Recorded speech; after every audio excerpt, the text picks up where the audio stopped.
Welcome to the Anti-Social Podcast. My name is Andy Dowling, and sometimes you may see me prancing around playing bass in the Australian metal band Lord. If you want to check us out, you can go to lord.net.au and listen to our tunes over there. Actually, we've got a brand new live album out, live at Prog Power 2016. You can check it out digitally for audio on Bandcamp and video via vimeo.com. But if you go to lord.net.au, you can check it out. If you want a CD version of the show, there were a number of limited edition CDs printed for this release, which all the pre-orders are now sold out. And I think most people have received their copy now. So thank you so much to everybody that supported.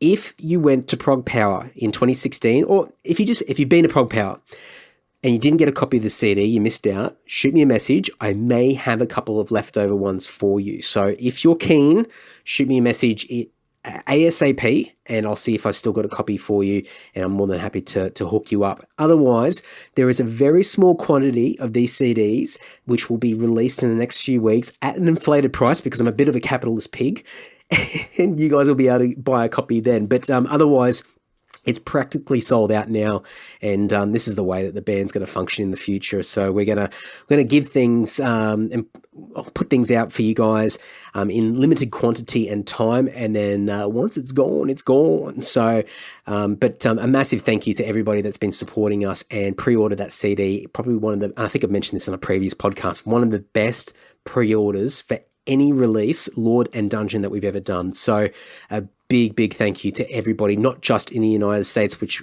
was huge, but people all through Europe, Switzerland, Germany, Norway, Sweden, Italy, Poland, Austria, France, Spain.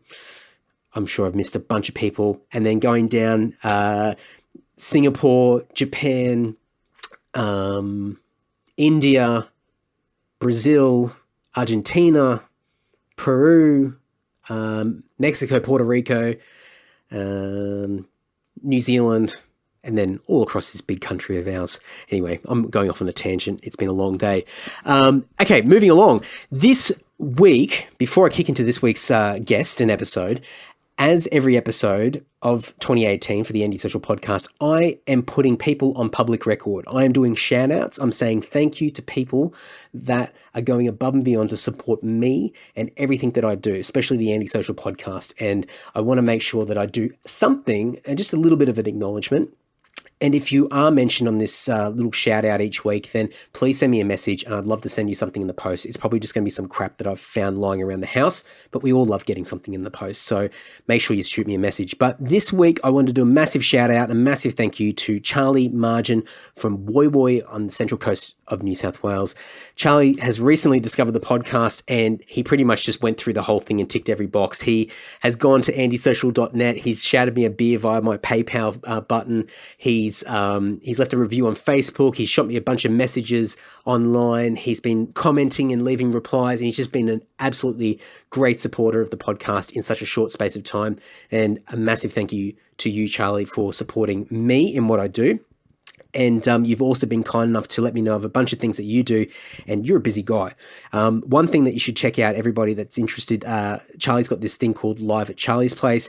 He's got this home studio that he produces a whole bunch of different music, and he's got a bunch of video clips and all sorts of stuff online. If you go to www.charliemargin.com, you can go and check out everything that he's involved with. And he also works on a mushroom farm. Very interesting. We might have to have a chat later on in the year. But a massive thank you to Charlie for supporting this podcast, and a massive thank you to everybody that has stepped up, left a review, donated via the Shout Me a Beer button, and done all these great things, sharing things around and recommending people to the podcast. The fact that you guys are even listening to me waffle on right now is amazing. You probably fast forwarded, but thank you all the same. All right, moving along. This week's guest is with Gary Carson. If you don't know who Gary is, Gary runs or co-runs the Screaming Symphony radio show, which is on PBS in Melbourne. So I'm going to put a bunch of links online that you can check out Screaming Symphony. But if you are into power metal or progressive metal or just melodic metal in general, Gary is your guy. Gary is probably one of the biggest fanatics of melodic metal and especially power metal I don't think I've met anybody that surpasses Glenn's level of, obsession for this genre of music. And this is a really cool chat. We cover a whole range of different topics. We talk about metal. We talk about Gary's introduction to metal, which is really cool and quite interesting.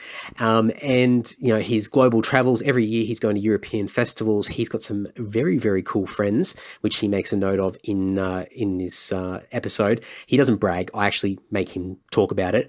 And we talk about him being an introvert, which is quite an interesting thing. And yes, you might have heard, I've got Larry in the background. He makes a couple of appearances in this conversation as well. We talk about veganism. We talk about the fact that Gary doesn't drink any alcohol as well. Just a really, really cool chat, and somebody that's got a lot of great willpower and just a real air of independence, and somebody that I think I quite look up to, and a really great chat, and we waffle on for a long time. So I'll put all the links to Screaming Symphony and everything that Gary's a part of in the show notes. I'm going to put, there's a video that Gary mentions as well in this chat, which I'll put in the show notes. I'll let you listen to the episode and you can work all that out. And I've also asked Gary to list his top 5 power metal songs, which I will put into the show notes over at andysocial.net as well. So if you want to check out some power metal, you can, thanks Larry, you can go and check out the show notes as well. I told him there's no rules. It can be his top 5 at present. It can be his all-time top 5. It can be the top 5 cheesiest power metal songs, whatever's going on. All right, Larry's carrying on. It's time to wrap this up. Please enjoy this episode with Gary Carson of Screaming Symphony.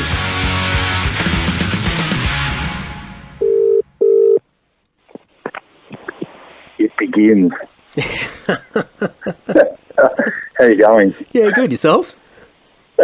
All right, I think. We'll find out after the next hour or so. Gary Carson, this is your life. That's what it feels like, yeah.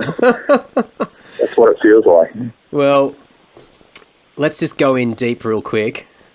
Let's not mess about. Let's not. No. All right. So last night you mentioned you're giving me a bunch of things possibly that we can talk about, but you put one thing that I said straight away. I do not understand this whatsoever. You wrote introvert. Can you explain to me, because maybe I've got the definition completely wrong, but how the hell are you an introvert? I've always... a lot of people think being an introvert is being shy, and whilst shyness can be an element of introversion, it's not exclusive to being an introvert.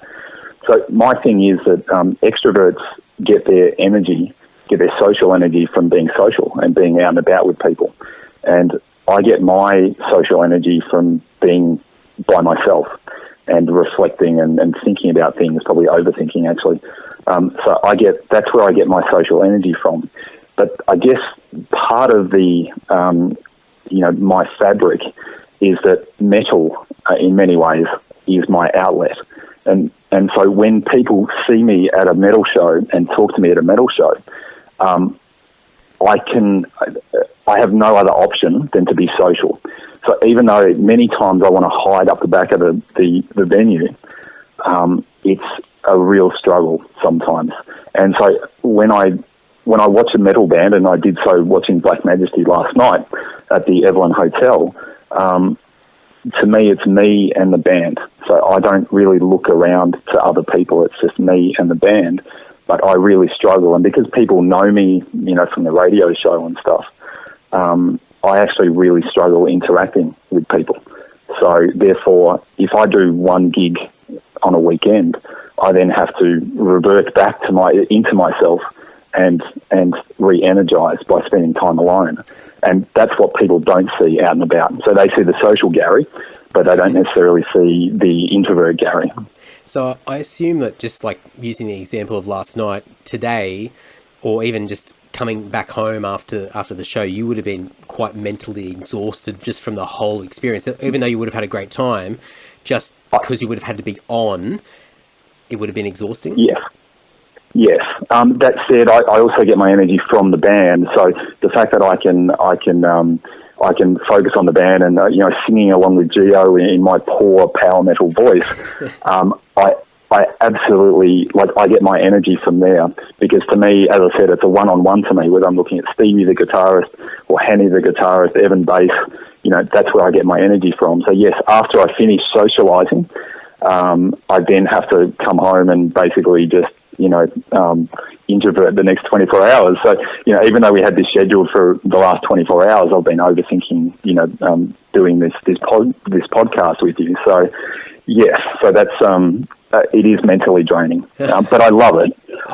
But I also hate it. It does take a lot of energy. And this is something that a lot of people don't understand. They just don't get, because I make friends quite easily. Yeah. I interact with a lot of people, but people want access to me, but I can't always give them that access. And so I try to communicate to everybody to say, I want you in my life. I want you to be my friend, but I really suck at this stuff. And so I actually need my downtime. So I'm happy if you want to be friends, but you have to give me the space to be who I need to be, so then I can come out and do what I need to do.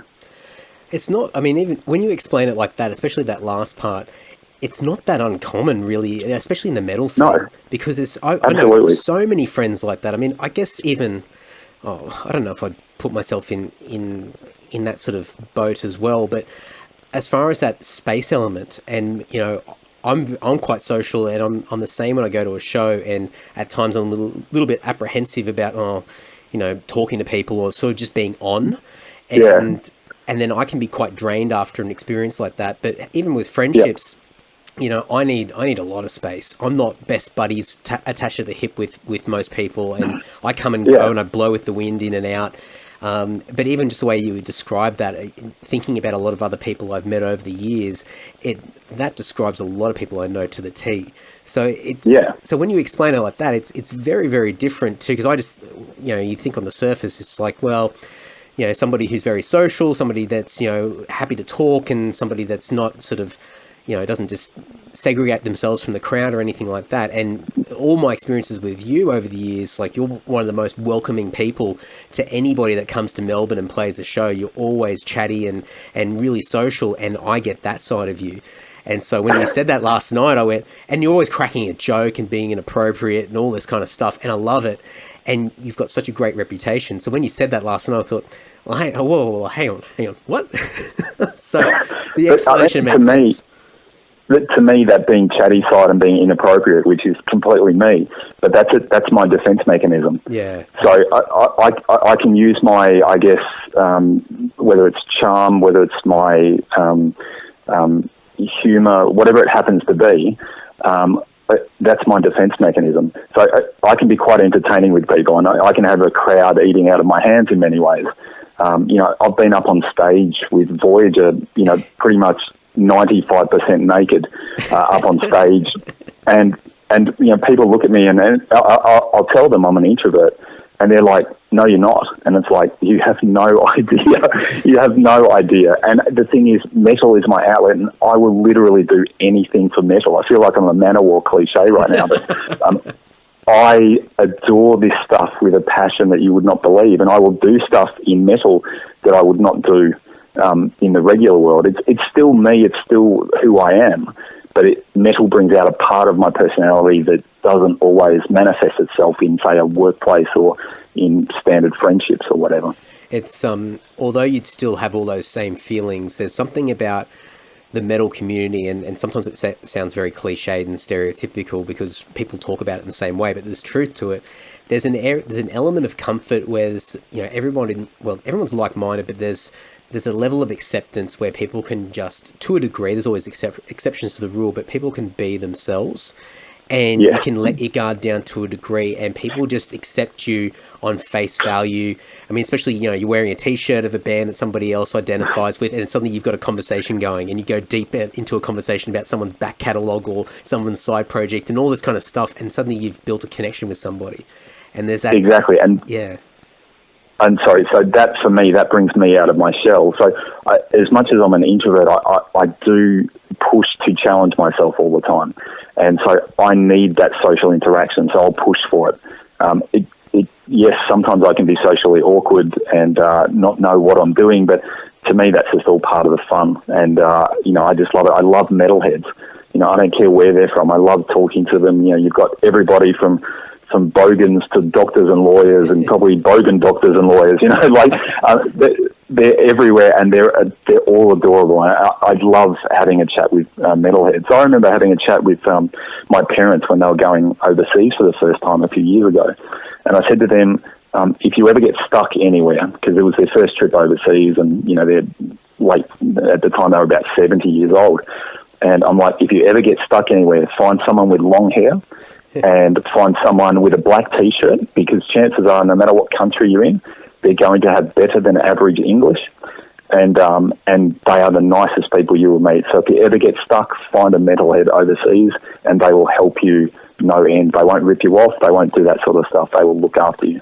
There's something about a level of adversity, or being on the other side of the fence, where I think even growing up for a lot of people that liked music, feeling like you're on the outside all the time. You're anti-establishment in a way, and the social norms are against you all the time. So when you get older and you become an adult and you find your like-minded group of people that you've already been through those experiences, so you're more compassionate and you're more willing to help people because you've been in that.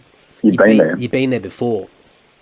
Yeah, you've been ostracised from the community, and that ostracism creates a bond with other people who have been ostracised. And it doesn't matter what, you could be into jazz music and be ostracised. You could be into pop music and be ostracised, but there's something about the metal community that is just, it's magic. And then when you hit up the festivals or even local shows, there's a camaraderie and a bond there that is, it's almost unbreakable.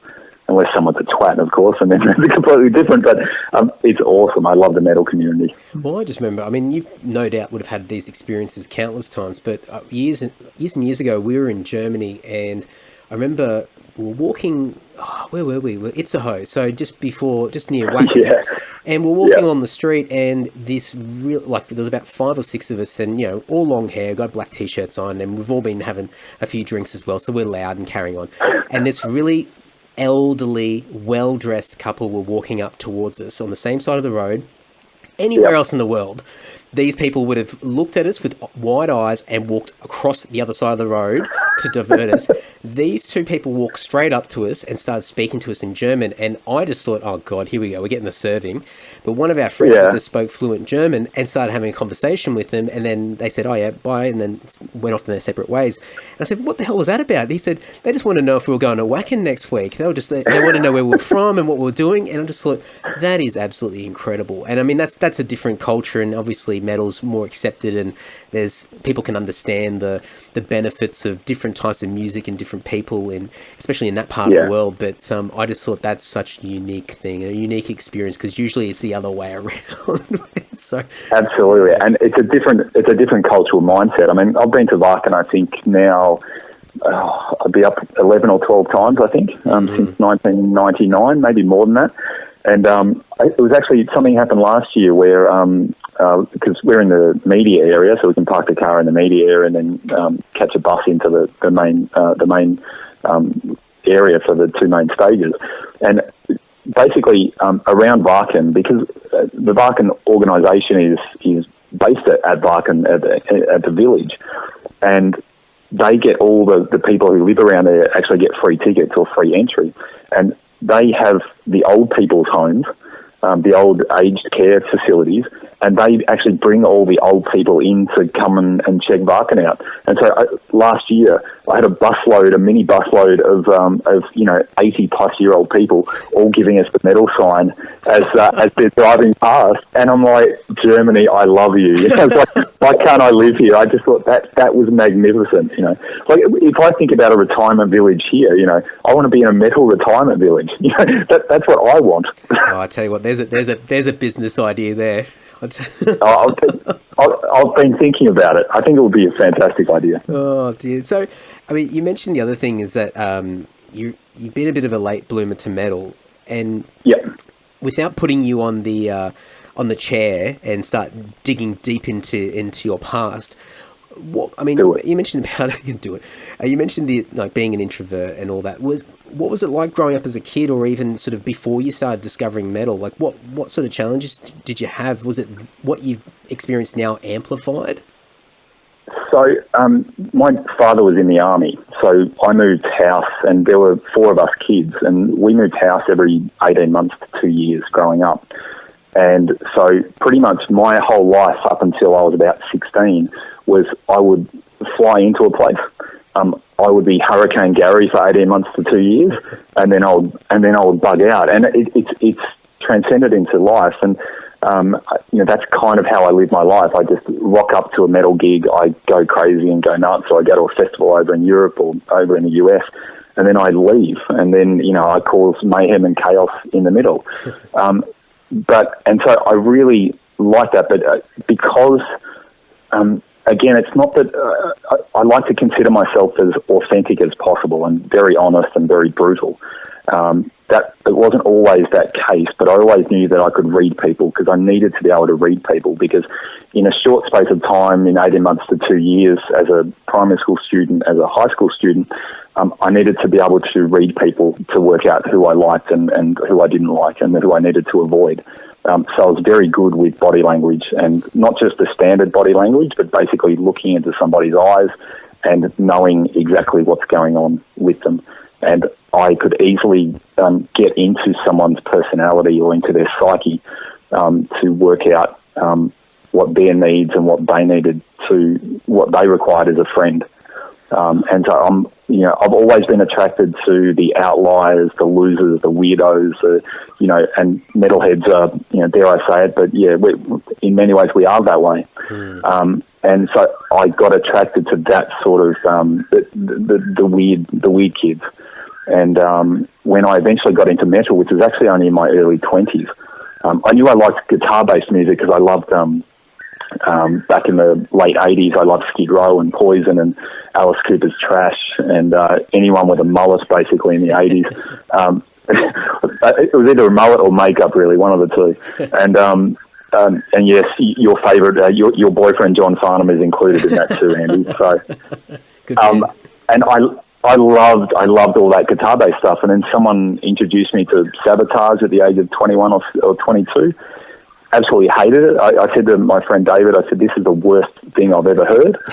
and this was Sabotage, Edge of Thorns. Yeah, is I love that album. And then 6 months later, we were in the car again, and it was like, I said to my mate Dave, who's this? And he goes, Sabotage, Edge of Thorns. You heard it 6 months ago. And I said, this is the greatest thing I've ever heard. And that basically took off. That was my metal career started. And then I just started soaking up music like it was going out of fashion. It was an insane time. And I haven't stopped since. So, I mean, going back to what you said before about, growing up in a sort of a military family and moving around, and every 18 months to 2 years, 100% to the point, exactly what I went through as a kid with my father working for the health department and moving around a lot of regional hospitals through primary school for me. So and exactly what you said, walking into a new school and a new group of people and trying to suss out really quickly who you walk towards, who you hang out with, and then finding out within a couple of days, oh geez, I'm with the wrong group, and you quickly try and adjust as quickly as you can and as smoothly without causing any rupture. But it's when you were mentioning that's 100% what I went through, and it was only until I think towards high school. High school would have been where I had a bit of stability, and then it sort of started to calm down. But by that stage, I'd been through several schools in different towns, and certainly, I mean, it wasn't until actually I left high school or towards the end of high school that I really properly got into metal and started to hang out with people that I didn't actually go to school with, and realize, oh wow, like people are really nice, and I can have a conversation without like getting the piss taken out of me every 30 seconds or everybody's so self-conscious about themselves that they have to sort of be on the attack all the time to try and prove themselves.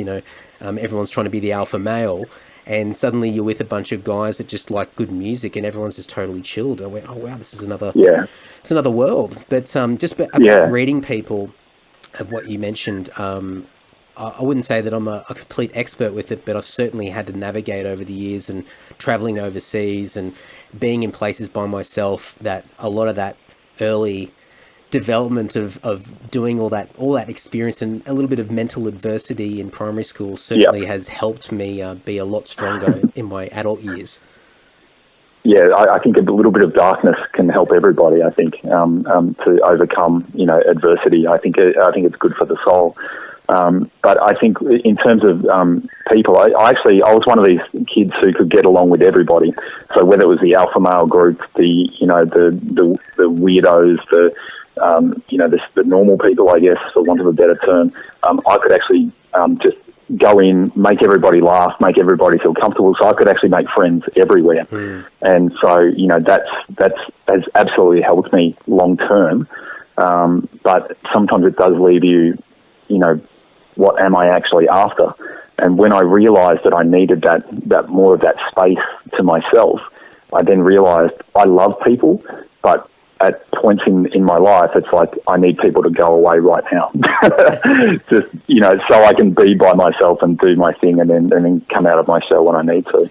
But I totally love people. Yeah. Do you struggle at all with having because I'm like analyzing myself, but am I analyzing you? That's the question. It's flipped straight away. Do you struggle with having like a close circle of people, or the traditional stereotypical best friend, where for me, I always have that problem where I've got a lot of friends, but I don't have a lot of close friends, and I'm always jumping between different groups of people, and I'm keeping up appearances. I've got great acquaintances all over the place, but very few people are very, very close. And even the people that are very close to me, I struggle to maintain what would stereotypically be seen as, what best friends should do and catch up and, talk on the phone and all that sort of stuff. I'm moving too quickly to stop in one spot. So for me, I think the important part of that, and whether we get to that discussion or not, but I have a psychology or behavioural science background. To me, it's really important to communicate, to those closest to you. So I meet and I have a lot of friends globally, and I have to let them know straight up front, is that this is me and this is who I am. I get that you love me and want to spend more time with me, but I don't operate this way. So you're in my heart, you're in my mind, but I can't be that best friend for you. So to be my best friend, you have to, it may involve catching up with one or two people 3 or 4 times a year kind of thing. And they have to be okay with that. And some people aren't okay with that, and that's okay. But as long as the lines of communication remain open, I think that's the important thing. And that would also extend into relationships, because this is something I notice, again, we all do. We look at relationships come and go, but a lot of people don't communicate what they're thinking and feeling. And more to the point, if they do communicate it, are they asking the other person questions? It's not just about you. It's about, finding out what the other person is thinking. And I think there's, we assume a lot of things about other people, and I think that's not the greatest thing in the world. Was that a natural progression from, I guess, the way that you grew up and the experiences that you had to when, getting older to start looking into that form of study? Was that something that, due to your experiences, you developed a fascination for people and behavior and the way that people communicate with each other? I always loved, as I said, I love people. I love, if I walk into a restaurant, I immediately go to the back corner and sit in the corner that looks out. Yeah. It's that kind of, it's not quite fight or flight, but it's that kind of thing where I need to visually see what's going on.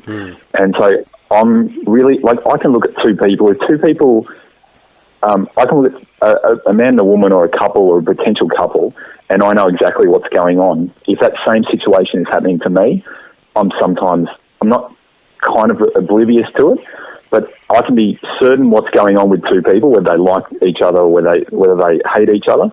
But with me, I can sometimes struggle, getting out of my body and viewing what's going on, because you also want to just experience in the moment. but I have a fascination with society, with people, and I find people really interesting. And that's why I'm even finding this podcast for today difficult, because I'm so used to asking questions and I'm used to giving, and I feel a little anxious about you asking questions, even though it's a chat and it's just two mates catching up. But I'm used to being that person asking the questions, so I find this a little odd. Is it a control thing as well? So when you're asking the questions, you've got a bit of a structure, you've got some framework, and you know where your parameters are that you're working within. Yeah, because sometimes I can just, as I said, I can go off tap and do crazy stuff and be inappropriate and whatever. And so, yes, some of it is about a degree of control and whether I'm in the mood for, being vulnerable, which I don't mind being vulnerable. As a man, I don't mind crying, all that kind of stuff, which is often, looked down upon, but I have no problem with that. I like, I have a high EQ, I have a high emotional quotient, and my IQ is not bad either. But, for a man to have that sort of, those sort of traits is kind of rare. So yes, there is a little bit of control going on when I can focus on the other person. But at the same time, I'm genuinely curious about other people. People are fascinating. People are idiots as well, but people are fascinating. Whether it's cultures, groups of people, how they get together, politics, you name it. It's incredible. Metalheads, I mean, you're in a band of how many people? It's 4 people. Yeah. Yeah, there's 4 people in Lord. I mean, how you keep that sort of group together, I have no idea. You've had a change of... Yeah, exactly. And, it's hard keeping a relationship together. Yet, you want to keep 4 or 3 or 4 or 5 or 6 people in a band together. Wow. I mean, I honestly don't know how you guys do it. Well, we always say, especially when you're talking to other musos, it's like having 3 or 4 other girlfriends where, apart from the intimacy, which, borderline, sometimes you get that close to people when you tour, that it gets pretty intimate. But, apart from that aspect of it, you're pretty much doing exactly the same as what you'd be doing with a relationship with a partner, where you've got to find compromise. You've got to understand what their strengths and weaknesses are. You've got to make sure you get the best out of them and they're getting the best out of yourself. And you know when to back off, when to push. And it's really, really hard because everyone's got a different mindset and everyone's got different reasons to be there.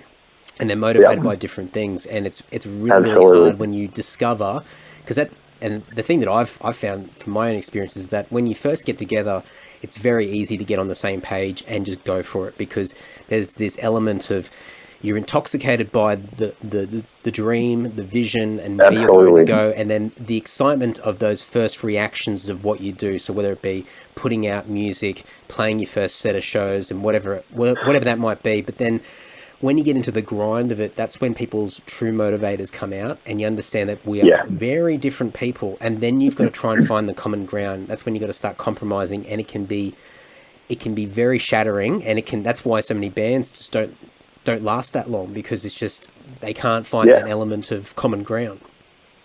And there's that, and you've got things like, the business side of it, the music writing side, websites, tours and all this kind of stuff. And whether it's a bigger band that does some international tours or whether it's a smaller local band, you've basically got to identify, who can do what.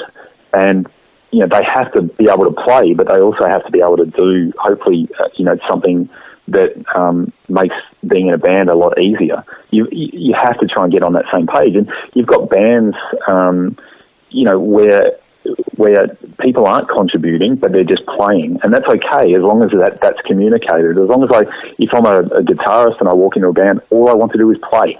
Yeah, I don't want to do the business, but as long as you communicate that, then it makes it easier, because then with that information, then you can deal with the other things that come with being in a band. Thankfully, I'm not in a band.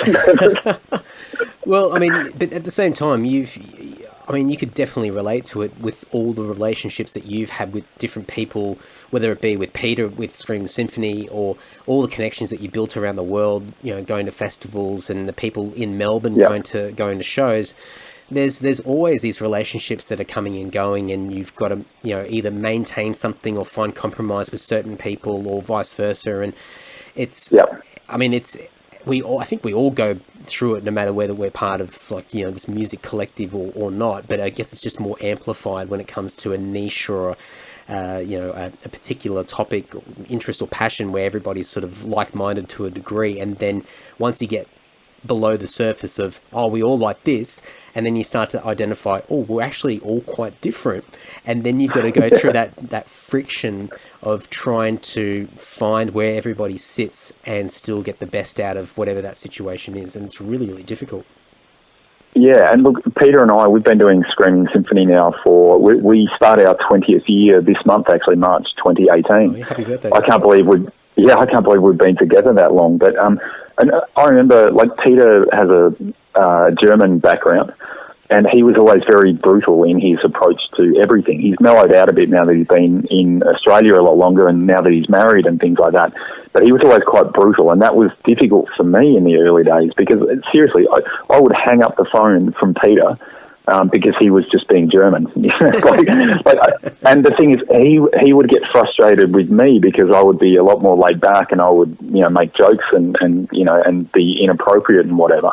But, you know, any good relationship or any good, you know, partnership in terms of, you know, whether it's a band, whether it's radio, whether it's a relationship, whatever, you know, is that compromise? And now Peter and I are in, you know, it's like a tragic middle-aged couple, you know. But the thing is, it works and it's good. I heard your podcast with Chris Pachenko from Vanishing Point, and you know, he was talking about you know, band members coming and going, but it's mostly been him and Silvio in the last few years. And that's the thing with Peter is in someone like Peter, I've found a kindred spirit in terms of he has got some magnificent strengths and some dire weaknesses, but I have them too. But together we're able to push through, and we have a single goal and a single vision for the radio show. And, you know, we hope that kind of works. We think it does. We hope people enjoy the show, but, you know, it's a very niche metal show. It's not for everybody. We do talk a lot. And some people just don't like that. Some people just want us to come on air and play music, but we don't do that. You know, we are a review-based radio show, and so we review stuff, and it takes a shitload of time. I think, just on a side note, I remember the first experience I ever had with Peter, and it was, it wasn't face to face. It wasn't a personal thing, but I saw him on the 1999 Metal Warriors VHS release, where I think he was sitting on top of a garbage bin, and Steve Ravik, back in his larger days, threw Peter off the top of the wheelie bin and started yelling at the camera. And I think they were both yelling all the way through that whole presentation in between bands, explaining how great a band was. And it was so dramatic. And me at the time, I would have been about probably about 15 or 16.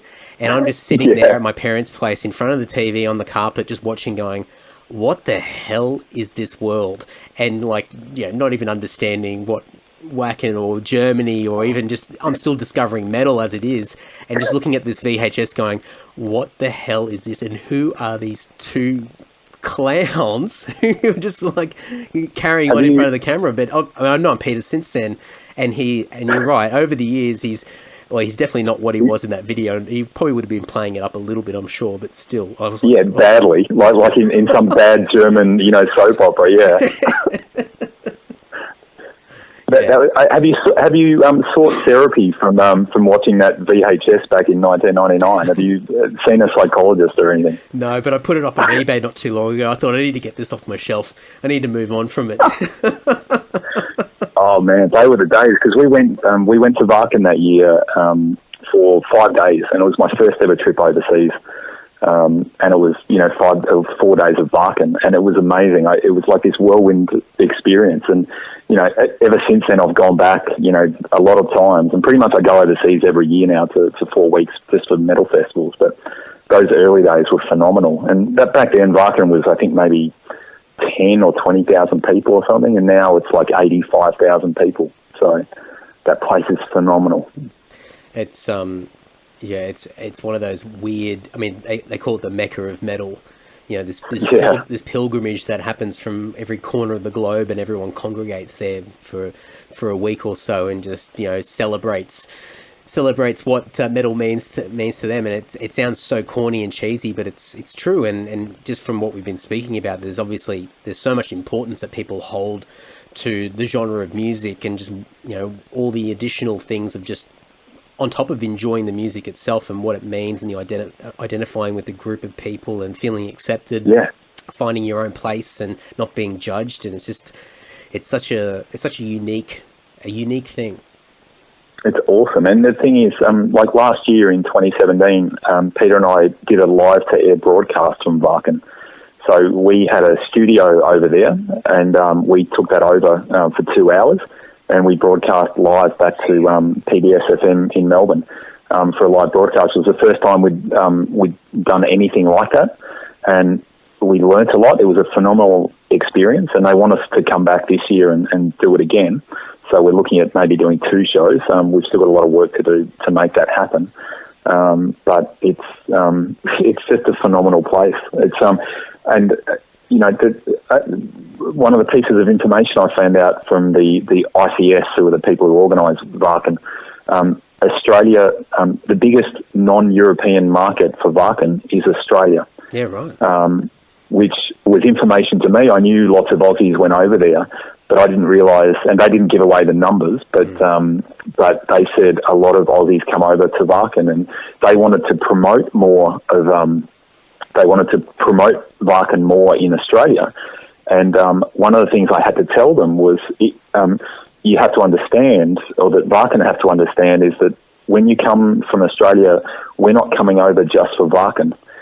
Because we're not coming, we're not flying, 15,000 kilometres over to Europe to just see one festival. Whenever I go, and as I said, I'm typically in Europe for 4 weeks every year, and I will hit up, whether it's Summer Breeze, whether it's Sabaton Open Air, Masters of Rock, Leyendas del Rock, Tuska in Finland. There's so many festivals over there that I'm there to see as many bands as possible in a 4-week period. And that's how we travel, because we're not coming from Italy where we can just drive up to Germany and, have a week at Wacken and then go back home. We're there for 2, 3, 4 weeks. We're there to see lots of bands and lots of festivals. So from Wacken's perspective, yes, you can advertise in Australia, but we're not going exclusively for one festival.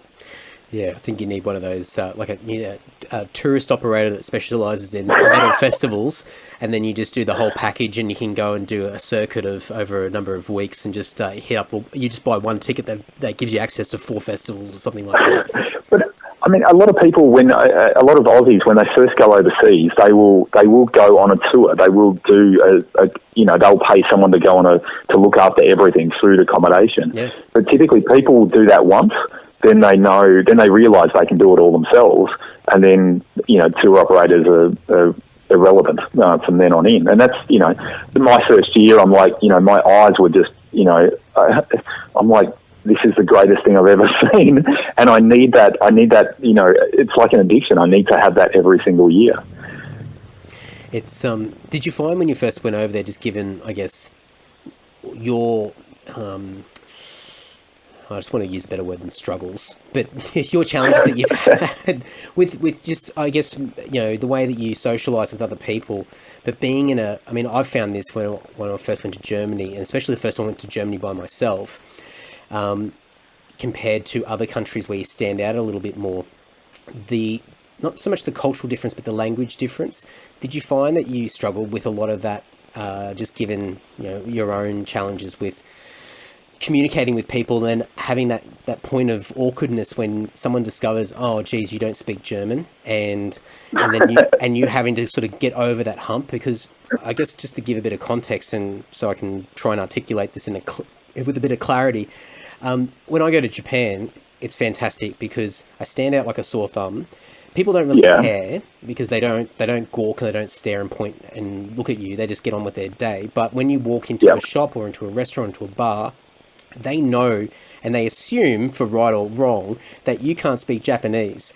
So they are trying to talk to you as slowly as possible. They're attempting to speak English. They're pointing at things. They might even have an English menu that they flick over that they can try and help you out. But when I went to Germany the first time by myself, they can't tell. they just think you're German. And so everywhere I Yeah. walked into the same places, and they would just start barking at me in German, for lack of better Yeah. description. And I would just have to say no, and I was very careful, because I used to say, no, English, and then they think I'm from England, and then they start like frowning at me. So I had to learn to say, no, I'm from Australia. And then most people were pretty cool, but there would be this awkward moment where you could see them kind of think to themselves, oh shit, okay, all right, okay, how does this work? Yeah, how are you? What do you want? And you're thinking, oh man, I'm really putting you out now. I'm so sorry, and I feel so dumb now because I'm not speaking your native tongue. So anyway, long story short, did you have those sort of similar challenges when you went over to Europe? No. The short answer is no, and that's because I typically know people, and I guess not know people as in I know them personally, but the thing is, Europeans in particular want to speak English, and so one of the things I do is if someone talks to me in German, I will often repeat something in German that is ridiculous. For example, I might say, and I might not pronounce this correctly, but it's hilarious. I will often say, "Du bist eine Kartoffelsalat," which is "you are potato salad." Yeah. Now it absolutely means nothing to anybody. Yeah. And it's totally ridiculous. And I use that basically as a way to lighten the mood. Basically to say, look, I don't speak English, but the thing is, so I've got a number of things that I can say. It could be a combination of swear words or, some pretty inappropriate things that I can say depending on the audience that you have. But pretty much every European wants to speak English. So the second they find out that you can talk, that you can speak English, even if I wanted to speak German or learn German, I have no chance because they want to. It doesn't, seriously, you can be up the north of Scandinavia, you can be down south in, Italy or Spain. People want to speak English. And so to me, there's not a lot of awkwardness. And this isn't just with metalheads. This is pretty much with anybody I encounter. Yes, they might think that you're German, or they might think that you're even English. But once they realise, for me, that you're from Australia, they pretty much fall in love with you, and you can do and say whatever you want. I think Australians are still well regarded overseas, perhaps not so much in England at times, because that was the traditional kind of bogan destination that everyone would go to. But in mainland Europe, it's a lot different. So no, I didn't really have those experiences like you did. Well, I've had a few experiences in Europe, but yeah, wow. Yeah. I almost want to tell you one. Do you want to hear one? Yeah, of course. This is bizarre. I spent some time with, I was at Prog Power Europe one year, and I was there with a couple of friends of mine, and we were meeting in Munich. So Prog Power Europe is in the Netherlands, and we were meeting in Munich in Germany a couple of weeks later. And in the meantime, I was going to see Epica play in Paris, and then I would meet my mates back in Munich. And we were talking, we hadn't caught up, so we were seeing Dream Theater in Munich, and we were talking after the gig, and as the PA is playing very loud music, so we were shouting to be heard. And anyway, my friends asked me, how was Paris? What did you think of Epica? And because I had to shout, I basically said, so I understand that I'm in Germany here, and I actually said the words, the gig was great, but the bouncers were Nazis. Yeah. Now, we have a very liberal use of the word Nazis. When we say Nazis, we mean hard ass. Yeah. Like that's what we mean. And the thing is, when I said the word Nazis, the music stopped. Yeah. From the PA, and so I've basically shouted out in front of 1,500 people the word Nazis. Right. So my friends and I were standing northeast, southwest of each other, and the second we've realised what's happened, we've all looked at each other and have gone, this is the biggest faux pas in history, and we all ran north, west, south, east the directions. We came back 5 minutes later to ensure that none of us had been killed, and we've all got our heads in our hands going, I can't believe this happened. And still to this day, this gets brought up by my friends, and but that sort of this sort of inappropriateness. I have foot-in-mouth disease often when I go overseas, and that's just one of the things that's happened. There's a time and a place. No, well, the thing is, as I said, it's a liberal use of the word, and again, the history of Munich is, it was on the west side, so it was kind of okay, but it was just one of those experiences where, language, we have to be careful with its use, and that was an eye opener for me. We realised I'd made an error, and it's not something I would jump into again, but. You realise you make an error. Thankfully, nothing comes of it. It's like living life.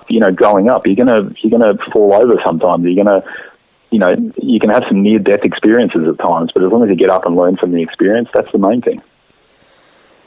All your touring, I'll call it touring. All your travelling and touring overseas, going to Europe most years than not. I think one of the last times I actually bumped into you was in Atlanta.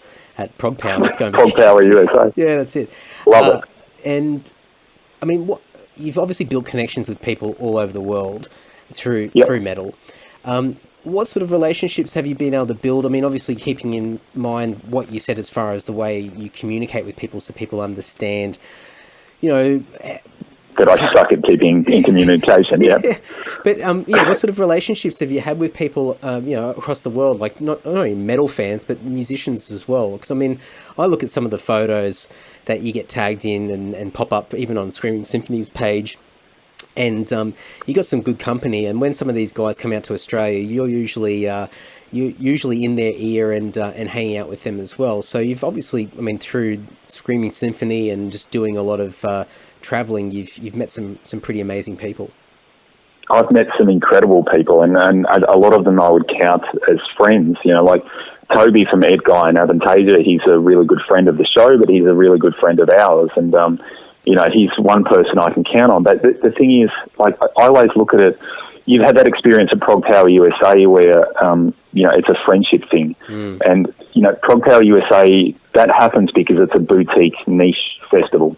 You're talking 1,200 tickets maybe. But when you're talking the big bands like, Avantasia playing to 85,000 people, it's a little bit of a different vibe. But, because Ed Guy's toured to Australia, because Gamma Ray have toured to Australia, I count, people like Kai. I don't keep in communication necessarily with Kai Hansen, but if I see him overseas, then we have a small catch-up, and Toby in Germany, yes, we'll do that. So, the whole band pretty much of Ed Guy. And I've met some incredible people through there. But again, I don't tend to keep those friendships as active as I would like to.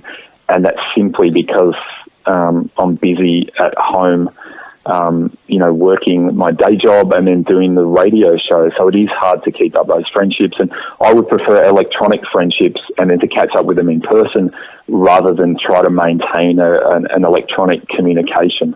So that's kind of where I struggle. But, when I go overseas and, I saw Avantasia did a warm-up show, for example, 2 days before a Barkin show a few years ago. And myself, and I know you've interviewed Anwar before, and I had a couple of other friends, we all went to see this warm-up show. And Toby, throughout the whole show, is talking in German. And so at some point, I decided to make my way up as close to the stage as I could get. And Toby loves to talk on stage, like he could talk the leg off a chair. And so at some point he took a deep breath, and I've just shouted out, Toby, as loud as I possibly could. And he's looked down and he's gone, Gary, is that you? And anyway, and I said, Toby, you clearly know that I don't talk English, I don't talk German. There's a bunch of us here who have no idea what you're saying. It would be really awesome if you could maybe do some translations for the ones who aren't German. And anyway, Toby decides, because Toby's a real smart ass and he's a very funny man, but he decided at that point that he would get everybody in that stadium, and there was about, I think, 1,500 or 2,000 people. He told everybody, he said, everyone, this is Gary from Australia. Please wave at Gary and say hello. So he's got like 2,000 people waving, and I thought, you asshole. But that's him. And, and again, I come back to that introversion side that is both, in many ways it's kind of, I'm not much of an egotistical person, but it does rub your ego the kind of right way. It's a nice thing to be recognised and to, because, in Australia we bag people, that's how we develop friendships. If you can bag someone, if you can take the piss out of someone, that's, where some friendships develop, and we're really good at that in Australia. And Toby is kind of like that as well. He's like, he will absolutely push your buttons and take the piss out of you, because he knows it'll push your buttons. Now it doesn't, because I think it's hilarious, but yeah, But the good piece was that he ended up translating, from German to English, so that was cool. And I got to meet Michael Kiske for the first time, which was awesome too. That's not bad. It's not a bad effort. Yeah, we're talking World Cup football and stuff, but yeah, good guy. And bald. Oh, jeez. From a metal fan perspective, and then going back to what you said when you were around 2021 and discovering Sabotage for the second time and liking it. Yeah. But going back and sort of reflecting on that, and then being in that setting where you're in this room with a couple of other 1,000 metalheads, and Tobias is on stage singling you out and you're the focal point. That journey of all that time from a fan perspective, I mean, as you said, it strokes the ego a little bit, but what a surreal moment. And also just to have just that one moment in time where everything just stops, it must be such an infectious feeling. It's awesome, and because the thing is, like, I don't have a musical background like you, for example. I have no idea I don't know a lot about production. I don't know a lot about instruments. I've never played a guitar. I've never picked up a guitar. If I did, I would destroy it. And I can't sing for shit. I'm a fan of this music, and to me, to be a fan of music and then to have a friendship with these people, I mean, to me, they're just normal people. And I've only ever been a fanboy with one person, and I regret it completely. And that was with Arjen Lucassen, who I met at Prog Power Europe. And I was a total fanboy, and I was basically an idiot. And years later, I'm like, why did I do that? Why was I like that? But I just love Arian's work. It's some of the best stuff that's out there on the prog side. And I told myself when I had that fanboy experience that I would never, ever do that again.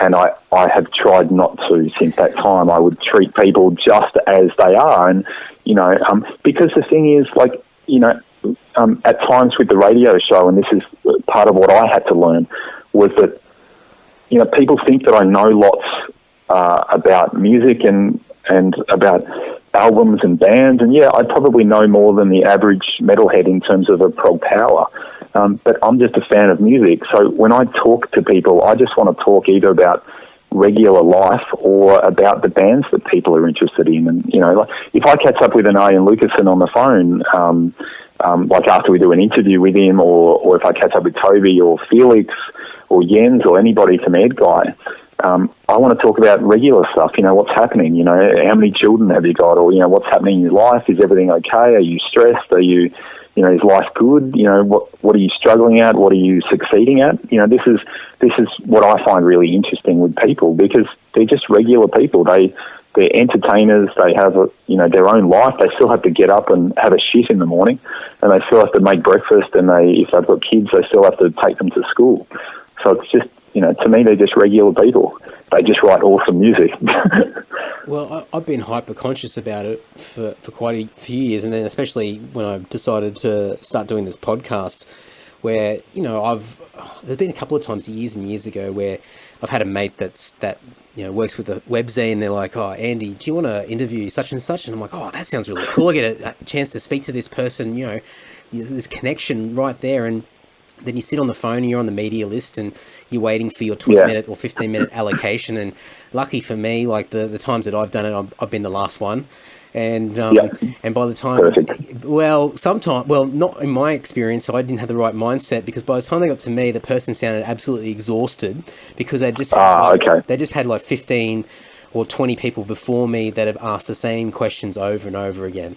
And for me, I didn't have enough awareness to go, you know what, I'm going to try something different and really get something good out of this. I've just gone, well, this is the job that I've got to do, so these are the questions that I've got to ask. And then I've realised that these have already been asked 15, 20 times already. And so for them, they go into autopilot. And when you ask them something else that's outside of it, it's very hard for them to pick it up very quickly because they're not used to it. They go, what did you say? And then as soon as the flow is broken, then you get sort of self-conscious and like, oh, don't worry.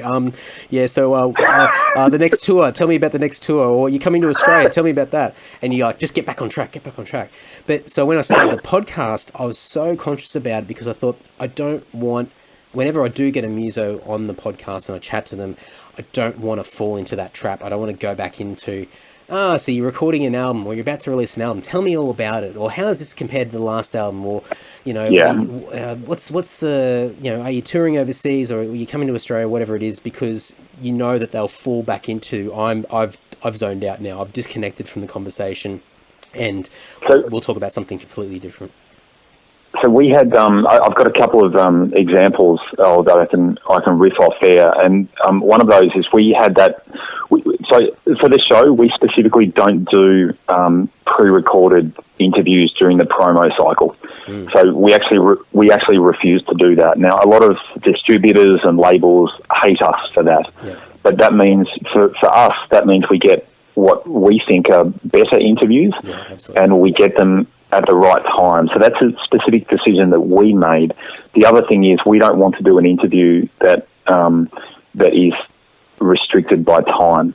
So if anybody comes to us and say you've got a 15 or 20 minute allocation, we will just say no and we won't do it. So, but that's us, and we can annoy people with that. But we want to chat. We want to see where that conversation goes. And so in many ways, like your podcast and like other podcasts, we would prefer to have a conversation rather than a Q&A. And we got burnt once with Tom England from Evergrey, who's a really nice guy, but we got him in that promo cycle where he sounded bored and on autopilot. It wasn't his fault, but he was bored after that. And so for us, it was a learning experience to say, okay, well, how can we avoid that in the future? This is how we can avoid it. And plus, Peter and I, because it's a bit of a democracy, we will only do interviews if we both agree that the album is worth it and that we think that person has a conversation, has something to say. We spoke with Wiki from Halloween once, and we ended up, the interview went in a really weird direction where we were talking about that they were living in Tenerife in Spain because of the lower tax rates. So they don't live in Germany anymore because they get a better deal if they live in Spain. Perfect. And so we were talking about that, and we found that to be a better interview than something like, what's your new album? I would rather talk about the weather, or of course you're going to talk about the band. Of course that's going to happen. But where that conversation goes, because we don't have set questions. We have set areas that we might touch on, but we don't have set questions, and I think that's really important. And sometimes that can make for a slightly awkward question if Peter and I aren't on song together. But at the same time, to me, it's more real. It's an actual conversation. And I'm a big film fan, and one of my favourite screenwriters is a guy called Shane Black, who wrote Predator and Long Kiss Goodnight and Kiss Kiss Kiss Bang Bang. And he said in one of his interviews once that he would rather have dialogue where it doesn't always work, but there's a payoff at the end, rather than just it has to be a payoff each and every line. And I kind of look at an interview as the same kind of thing, is that it might not all work, but we might actually get there in the end, and we might actually find information that nobody else has gathered. So even with the Evergrey interview, we actually found out that Tom was not a big fan of singing, even though I think he's a really emotional singer and he's just joined the band Redemption. But he would much prefer to play guitar and not be that front man. But he's had to learn to deal with that, and he's had to learn to deal with that people like the way he sings. And so that, even though it was a very autopilot kind of interview, I don't think he had explored that topic a great deal, if at all, during any other interviews. And so I found that really interesting. Do you find with a lot of these conversations that you have with people that it usually takes you a degree or, a period of time where you actually start to have some flow. Like it takes you 15, 20 minutes to really sort of get to a point where people start to relax, and then you start going off on some tangents and having a sort of a fulfilling conversation where, especially with some of these guys that are so used to doing press, and so even if you're getting them outside of that press cycle, they've still got this expectation that, well, the conversation's going to go like this, and these are the types of questions that they're going to ask, and so they're coming in with a bit of an autopilot perspective, and it just takes that little bit of time to wear them down a little bit, and then they start to chill out, and then suddenly you get some gold later on in that conversation. Yeah, look, it's a sort of thing where we have a chat with them maybe for 5 minutes off air beforehand, and we tell them, we talk about a couple of things. We might know them, or we might know someone that they know, so we try and establish a connection. And we also say, and I believe not many interviewers do this, but we actually say off air, is there anything you don't want to talk about? So for us, that's really important because, we interviewed a band called Shadow Gallery once, so Gary Workamp, and he was sick of people asking about Shadow Gallery playing live. And he said, don't bother, I've got nothing to say. And that's, I would rather have that. And, it wasn't on our list anyway, even though, they have played live on the odd occasion. But, to me, that autopilot thing, it's like walking into Coles or Woolies or whatever, and the checkout person asks the question, how are you? And I can tell you right now, if I tell that person that I've had a fucking shit day or I've had a magnificent day, that I am going to have a much better conversation with that person, and we are going to, we will come out of that shopping, that checkout experience, all the better for saying what we actually think and feel. So I think if you can get to that sooner rather than later in an interview, to actually be honest and upfront and communicate, which is, a topic that we started with earlier in the podcast, is to actually communicate. And I think you'll get a better interview. It won't always work, but, it's like playing in a band sometimes, like 95% of the people don't see or hear what mistakes you make. You've just got to run with it and see how things go. And you got to be prepared to do different things. And that's what I think some people play it a little bit too safe.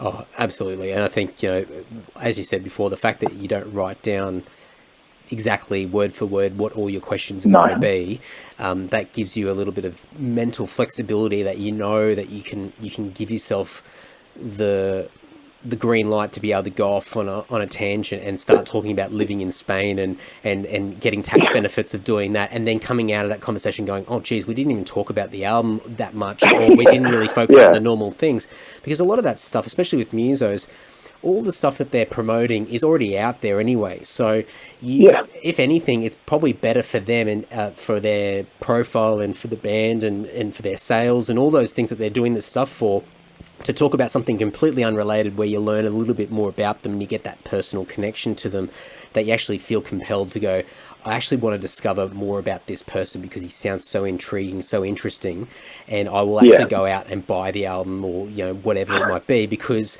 of the conversation I've heard, rather than, this album kind of sounds like, a 1987 release and we've gone back to our roots, or, the next tour we're going to do this and blah, blah. And it's the same stuff that's in every interview if you search for that person's name online, or you're listening to multiple, stations and hearing the same interview over and over again. But, to me, it's not always about the flexibility, although that's absolutely a positive. But to me, it actually keeps me on my toes because, it's easy enough for the person interviewing to fall back into the predictable. And so not having set questions or set areas means you have to actually listen to what the person's saying. And then you have to reflect back on their answers. So instead of asking one question, you actually, what we're doing here and what people do in podcasts is you actually, you might ask a single question, but you then, you go in depth, and you follow that. So I think that's really important. Who does the interviews in Lord? I think we've chatted with both yourself and Tim. Is it mostly the two of you doing the interviews? Yeah, for the most part. I think Mark might do one in a blue moon, but that's about it. For the most part, it's Tim and I. And I think, recently, I think a lot of it's been me doing a lot of the interviews, just because Tim's been tied up as well. So, but there are certain things where, like, even I guess with the band, and it depends on the level of the band as well, but there tends to be a lot of email-based interviews as well, which are absolutely painful because you got to sit down and you got to write it out. And sometimes it's good because you can write a story and you can put it into your own words without it getting too mashed up. But Tim is, I feel, has got the strength in that area. I think he's good in both verbal and written. But for him, he is on the money when it comes to email written interviews. He writes a story. Sometimes he waffles on for so long, but he's really good at painting a picture, and he's descriptive, and obviously that's part of his creativity, and that's why he's done what he's done over the years. And for me, he's very good at. Yeah, I'm sorry. Oh no, I was just going to say, and for me, like I sometimes don't have the attention span to sit in the one spot for so long and type something out and then go back and go, oh, that doesn't make sense, or the flow doesn't make sense, or, I've got to work on my grammar and get that better, or whatever it might be. Whereas I can waffle on verbally, and I might go off on, I might go the long route and eventually come around to the actual answer that the person's asking for, but I'll get there eventually, and usually it's entertaining enough that people will stay engaged and listen to it. So, but Tim's best on both worlds, but I think my strength's definitely verbal over written. So when we get the email interviews, I'm like, Tim, you want to field this one? Tim is very good at verbal diarrhea. It's one of his skills. He's a shit talker, and he's really good at it. And I would have loved to have seen your performance at Prog Power. I love seeing bands locally, and I know what local bands are capable of, but you don't know what a band is capable of until you see them play internationally, because they have to step up their game. And you guys are very good, or Tim is very good at engaging with the crowd, and he's got a way of just talking. I don't know how he does it. There aren't many Melbourne bands that I've seen that can do what Tim does on stage. Tim just takes the piss out of himself and everybody, and it's actually beautiful to watch. It's an art, and I don't get to see that a great deal in local Melbourne bands. I won't put him on the chair because he's not here to fend for himself. and I'll have to put him on the podcast one day, and we'll have a chat. But, you have to. Yeah. I'm holding off on my guys. I'm like, no, there's been a couple of occasions where they're like, I wouldn't mind having a waffle on your podcast. And I said, just hang 10. I said, let me build it a little bit. There's no point going too quick, too early. Just hang 10. Be patient. But I think Tim's very similar to what you said and what you described early on with, being in a particular setting where you're able to be outside your shell momentarily for a little bit, and then afterwards you go back. And I think when Tim walks onto the stage, he has a persona that is that, and then when he is off the stage, he recoils back, and he will, many a time we'll play a show and he will just go off and sit in the corner somewhere, and he will try and stay the hell away from people because he just can't deal with it. And that's him just coming down from the show, but he's also he's a social guy, but he also at the same time, and he jokes about this, he goes, I hate people. and me too. And that's that social aspect that sometimes he struggles with, but his domain, his place where he shines, at least from the outside looking in, is on stage. And when he walks out there and he's got his guitar and he's ready to go, that's it. He's in control now, and he's in control for the next hour or however long we're playing until the show's over, and then he goes off and decompresses and does what he needs to do. And it's interesting being playing with him and being in a band with him for, I don't know how many years now, 13 odd years. Far too many, yeah. I think I've been the only guy in the band that's lasted this long with him. I think everybody else hasn't. They've come and gone over the years. But I mean, it's understandable, really. Yeah, of course. But I think he's a unique guy, and I've got a lot of time for him, and I see both sides to him, and I see the time away from the stage, I see the time traveling, the idle time, and I see him when I'm standing next to him on stage as well. And to see him in his different personas or different versions of himself, it's not any sort of that's all it is. It's just his personas, and just being able to put himself out there in these different settings, it's really fascinating, and it's sort of a reflection on myself, because I see a version of myself doing similar things, and I'm very different to him, but I am different when I'm on stage to when I'm not, and and we adjust ourselves in depending on our audience and who's in front of us at that time. So he's an interesting case study. Because I mean, the thing is for me, like I work. I set my life up to have a work-life balance. Yeah. So I work 4 days a week, and so I work Monday to Thursday, and then Thursday night is the show night, which is at 10 o'clock. So I get up basically on Thursday morning at, say, 6 to 6:30. I have a full day at work. I then do final prep for the show after work, and then I don't get home until about 1:30. Then I need my downtime after that.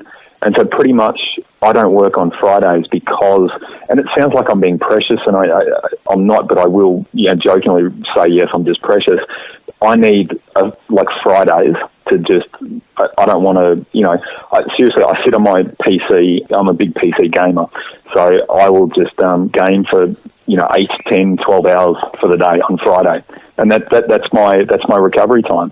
And it's awesome. And people want to get access, but it's like, no, this is my day.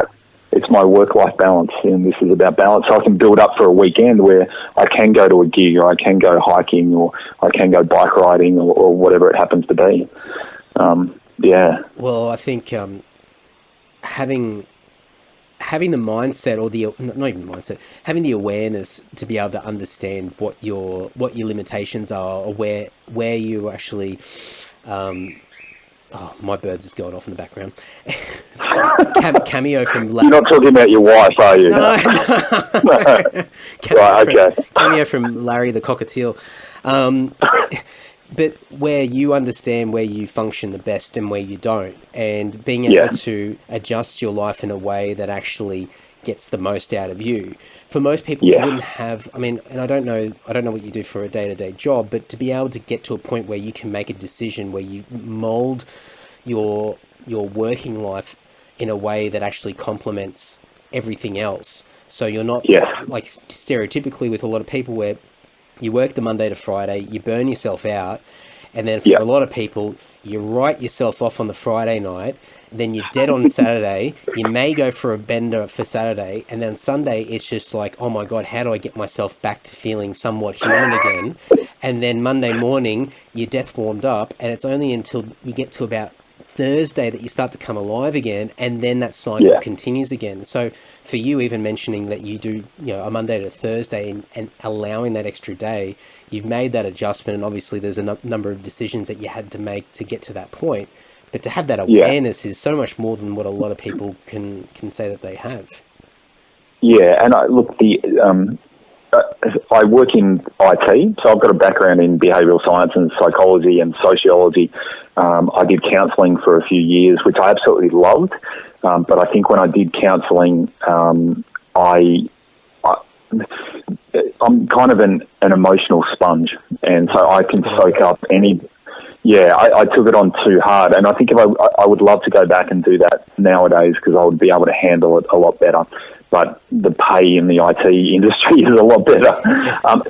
The other good thing about the IT industry is that, at least for me, I can sit there and listen to music all day. So even though I work, say, roughly 32 hours per week, for the show, I put in anywhere from 15 to 25 hours per week, and that's all volunteer. We don't get paid for it. And so, this is why I need that downtime, because, my week, a lot of friends, I've burnt a lot of friendships over the years because people want to catch up, and I'm like, I just can't do it. I can't emotionally give what you require. And so a lot of my friendships end up being one-sided, because it sounds wanky, but thanks, Larry. Was it Larry? Yeah.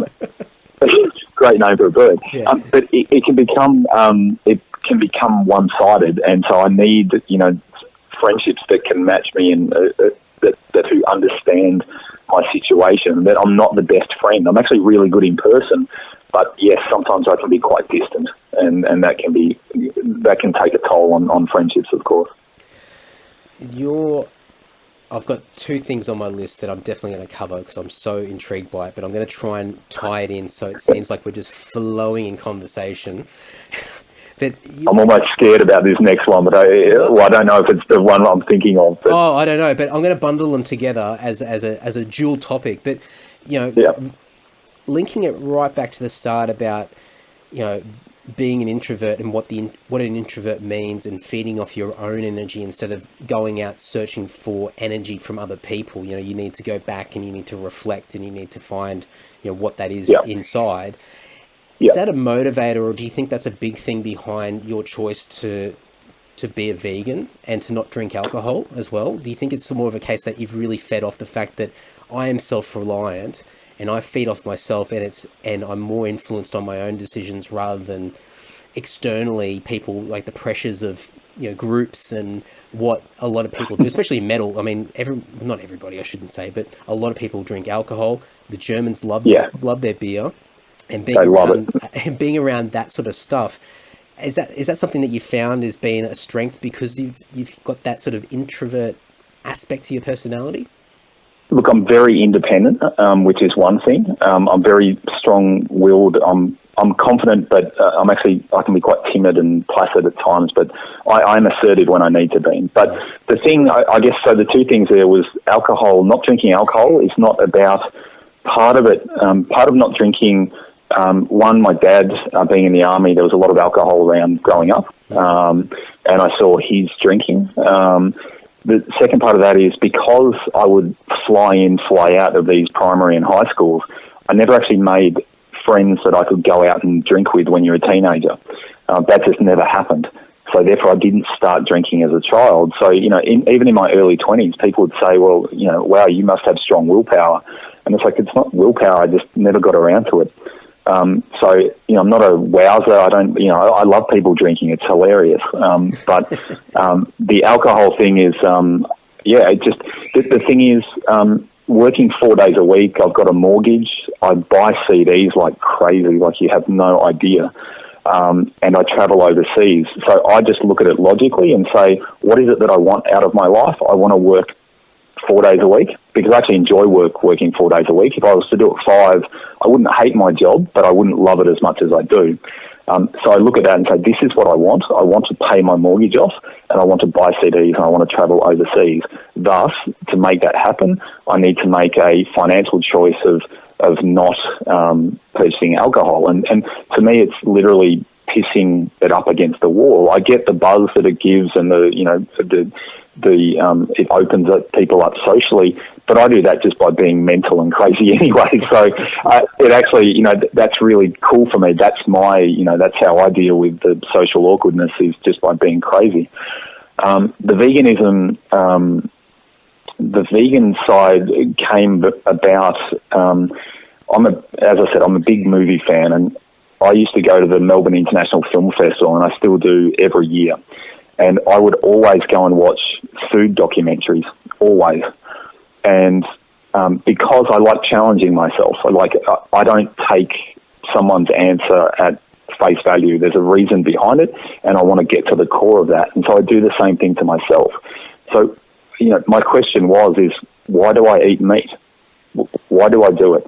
And so a lot of the food documentaries that I've watched over the years have identified that, well, we don't need it. We don't need meat. We don't need dairy. We don't need eggs. We don't need cheese. We don't need to eat any of that stuff. And by not eating it, we lessen the suffering of animals. And so to me, it's just a logical choice. And it's partly empathy as well. But who would want to go through what animals go through? They're born. They have a predetermined death date. I mean, that's criminal. I mean, it's a holocaust on a massive scale. And it's like we don't care anymore. And the thing is, we used to care. When you were 5 years old, you would do anything. If you saw an injured animal or anything, you would scream and cry at your parents. You would say, we need to fix this up. Yet, like racism and like sexism, this is a learned behaviour to not care about sentient beings anymore. It's a learned behaviour. We're conditioned, we're advertised to constantly that you must eat meat, and dairy. You must, and it's a lie. The whole premise is bullshit. And whether it's go. whether it's an argument based on, the Bible, whether it's an argument based on, tradition, whether it's taste, whether it's, health or teeth, nutrition, whether it's based on, Darwinism, Machiavellianism, whether someone is amoral or immoral. Like, I have a counter argument to everything that you can possibly come up with. The only counter argument I can't address is when somebody says to me that they don't care. If somebody says they don't care, then there's actually nothing I can say. But the fact is, I refuse to accept that somebody doesn't care about animals.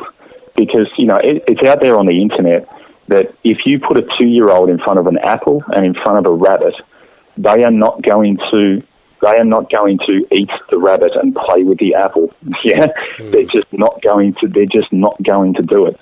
They're going to eat the apple and they're going to play with the rabbit. And we lost that. Kids lose it, and we lose it because we're conditioned and we're basically told, don't worry about the suffering, ignore the suffering of animals. And, to be honest, if alien beings came down to Earth and were more powerful and we couldn't communicate with them, would you want yourself or your son or daughter to walk into a slaughterhouse and be killed at the age of 8 years of age? And the answer is no. And so why would we accept that for animals? Why would we? It's insanity. It's just crazy. Honestly, Andy, I could talk about this topic forever. It's like I have a passion about metal and I have a big passion about vegan, about a plant-based diet. I don't expect all people to be vegan, but to introduce more plant-based foods into your diet, I think is only a good thing. If you can get rid of 90% of cancers by changing your diet alone, why wouldn't you? Like, it's crazy. I think a lot of things. We definitely should have touched on veganism earlier in this podcast. Then gone down this whole. But I think a big thing that I've seen, and I mean, I eat meat, but I've definitely reduced it over the last couple of years, and I eat a lot more plant than I ever have in my life, and I've noticed the benefits of doing that. Just things about quality of your skin, your overall health, feeling congested, being able to just have more air in your lungs and just feeling more sort of energized than feeling sluggish. And, they used to say the old meat sweats when you have too much meat. And it's just this gross... I think I get that when I eat garlic. Well, actually, it's a similar sort of sensation that you have. But I think a big thing that a lot of society has, and I'm a bit like this as well, is that you're so disconnected from that point of killing. So everything is, mass murder. They're in these big slaughterhouses. It's almost like it's a factory-based thing where the animals are being brought in and at a large volume and quantity are being slaughtered and then processed and shot out across the world. And it's got to a point where it's on such a large scale and we're so disconnected from it that we don't see, we know in the back of our minds, we know, like, in theory what needs to happen. But when it gets to our plate, we're not thinking about what actually happened or where this came from. Some people aren't even identifying what animal this meat's come from. It's just, it's meat, I've got to get it in. And it's just that... It may not even be meat. Well, absolutely. I know. I mean, I've said it many times in the past. I go, I don't care what it is, it tastes nice. And... It's that complete disconnect of its origins and what had to happen in order for that to be in your hands or in front of you. And that's what most people have at the moment. That's their challenge. So one of the reasons that people eat meat is convenience, and taste is another one. But convenience is, what price convenience? What price democracy? If we keep selling ourselves out, at some point, and people say, but everyone around me eats meat, but it's not about everybody else. It's about you, and it's about your choice. So, if you want to do the right thing, then do the right thing. Because, we can talk about solar power or renewable energy and climate change and all that stuff, but seriously, the biggest decision you can make to, the harm of this planet and, is not eating meat. And the fact is, something in the order of 65 or 70% of the world's grains and soy and stuff goes into feeding animals. So fucking just cut out the middleman, in this case the middle animal. just eat it yourself, and we could actually feed the world. I mean, that's an oversimplification, and I imagine people potentially, if they respond to the podcast, will say it's a wank, but it's not. I mean, it's just true, but it's got to come from you. I think you did a podcast with was it Shay Meddings, a psychologist, and she mentioned that for somebody to change, they have to want to change. It can't be me enforcing my values onto you and say, Andy, you must be vegan or you must have a plant-based diet. But here are all the benefits you're going to get from it. You have to make that decision, and so individually we have to make that decision. But the thing is, when we're advertised to constantly, because you don't see advertisements for tofu or legumes or anything like that. You see advertisements for chicken, meat, dairy, eggs. This is.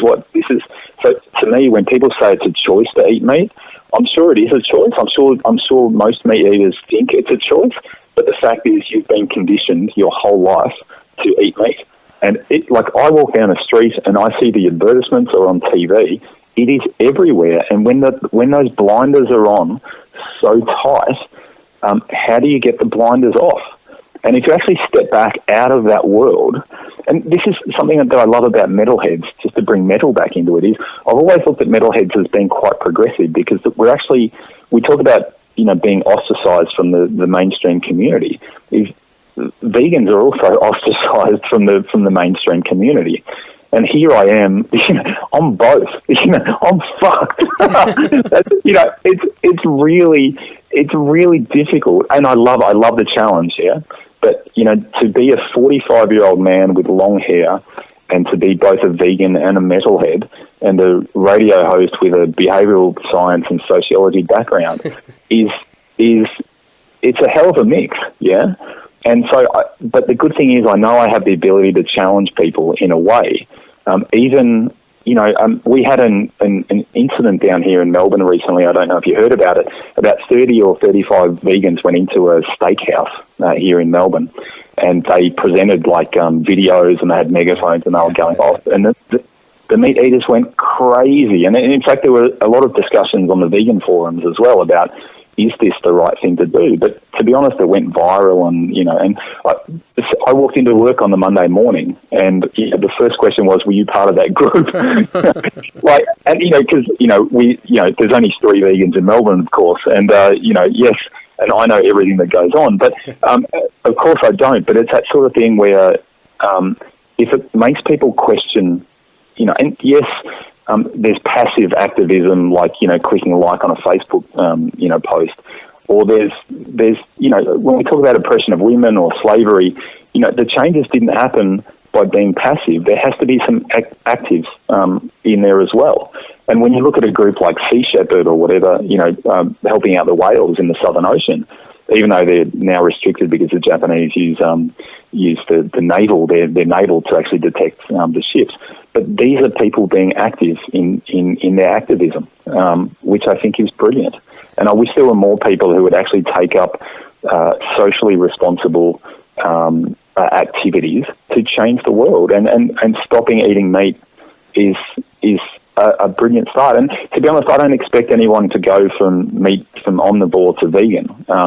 But introducing like a meat-free Monday or something like that, I think is a really good idea.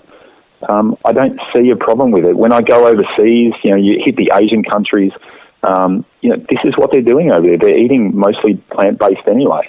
So in Australia, it's looked down on. Obviously, veganism is growing. It's massive here in Melbourne. We have some of the best restaurants in the world down here in Melbourne. But, it is changing, but it's taking time, just like it is in politics. So, I could go off on politics as well. Emma said you should ask Gary about politics, and I wrote that right down the very last part of my page, and I thought I'm gonna dangle that carrot in front of him and then hang up on him. Not if I hang up on you first. With that being said, I probably agree with a lot of your political views, but I thought we could be here for hours if I get you going on that. So I thought, Anwar, what are you saying? Like, you really want this to fire up? Shit stuff. So, look, the thing is, I have very strong morals, and I understand that not everybody does, and that's okay. But at the same time, I like, it's part of that check out chick mentality. Is I don't want to live. I have a complex personality, and I want complex interactions with people. I don't want to, ask you how the weather is up in Sydney. Yeah, if I want to talk about stuff, I want to do it in depth.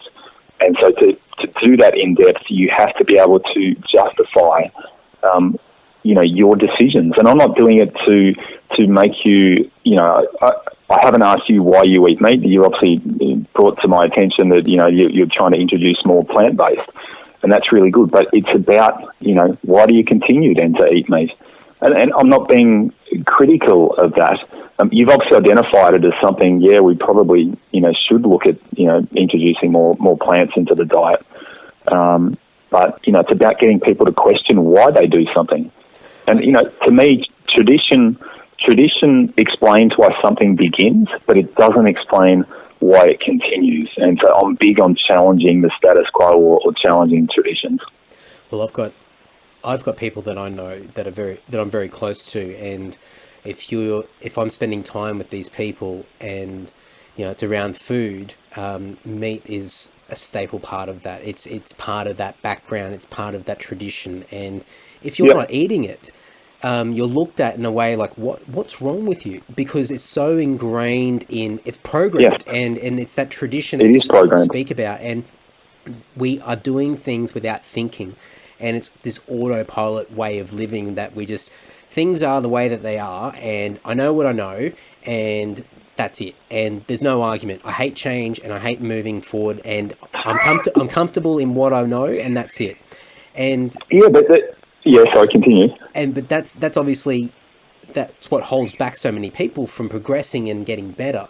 But they're so blinded by, whether it be family, generational sort of things, or just product of your own environment. And if you don't have a lot of outside influence that gives you a different way of thinking, then it's very hard to think outside the box. And as you said, with the way that meat as a topic, but even alcohol's like thing that sort of runs alongside it for different reasons. But it's another thing that is part of our culture, and it's portrayed in a particular way. It's through our advertising. It's associated with a lot of our culture. And sporting, absolutely. And so there's an expectation that if you fall into a particular age or a demographic, or you like particular things, then these things come along to complement those things, and it's an auto attachment. And for people that decide not to, then everyone raises their eyebrows and goes, "Oh well, what's wrong with that person? They're a bit different." And you think they're a bit loopy, or they must they must like other crazy things as well. Better watch out for that person. They're a bit different to us. It's very like that whole like the bogan or the hillbilly sort of thing, like where are you from? You're not from around here. Like get out of my town, or whatever it is. But it's that we all do it in different ways, because there's so many subconscious things that are just being programmed in. A lot of the stuff, it literally is subconscious. We don't even know we're doing it, but it's just so used to it. But the thing is, I've tried to live my life where I deprogram myself. And so part of that introversion for me is that I can be reflective on my own decisions, and not all my decisions are great. I try to make them in the best way possible, but it's about questioning myself and my decisions, and why I don't catch up with friends too often, why don't I eat, why don't I drink? I will constantly have those questions around, and when I catch up with friends, I can then continue to have those.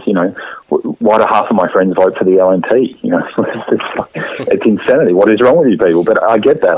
I get it. But but it's good to have these kind of conversations. Like even getting on the vegan side, like I would have been the first person in the world to tell you that if I went vegan, that I would not have any colds and flus. And so I've been vegan for 10 years. And I have not had a cold and flu in 10 years.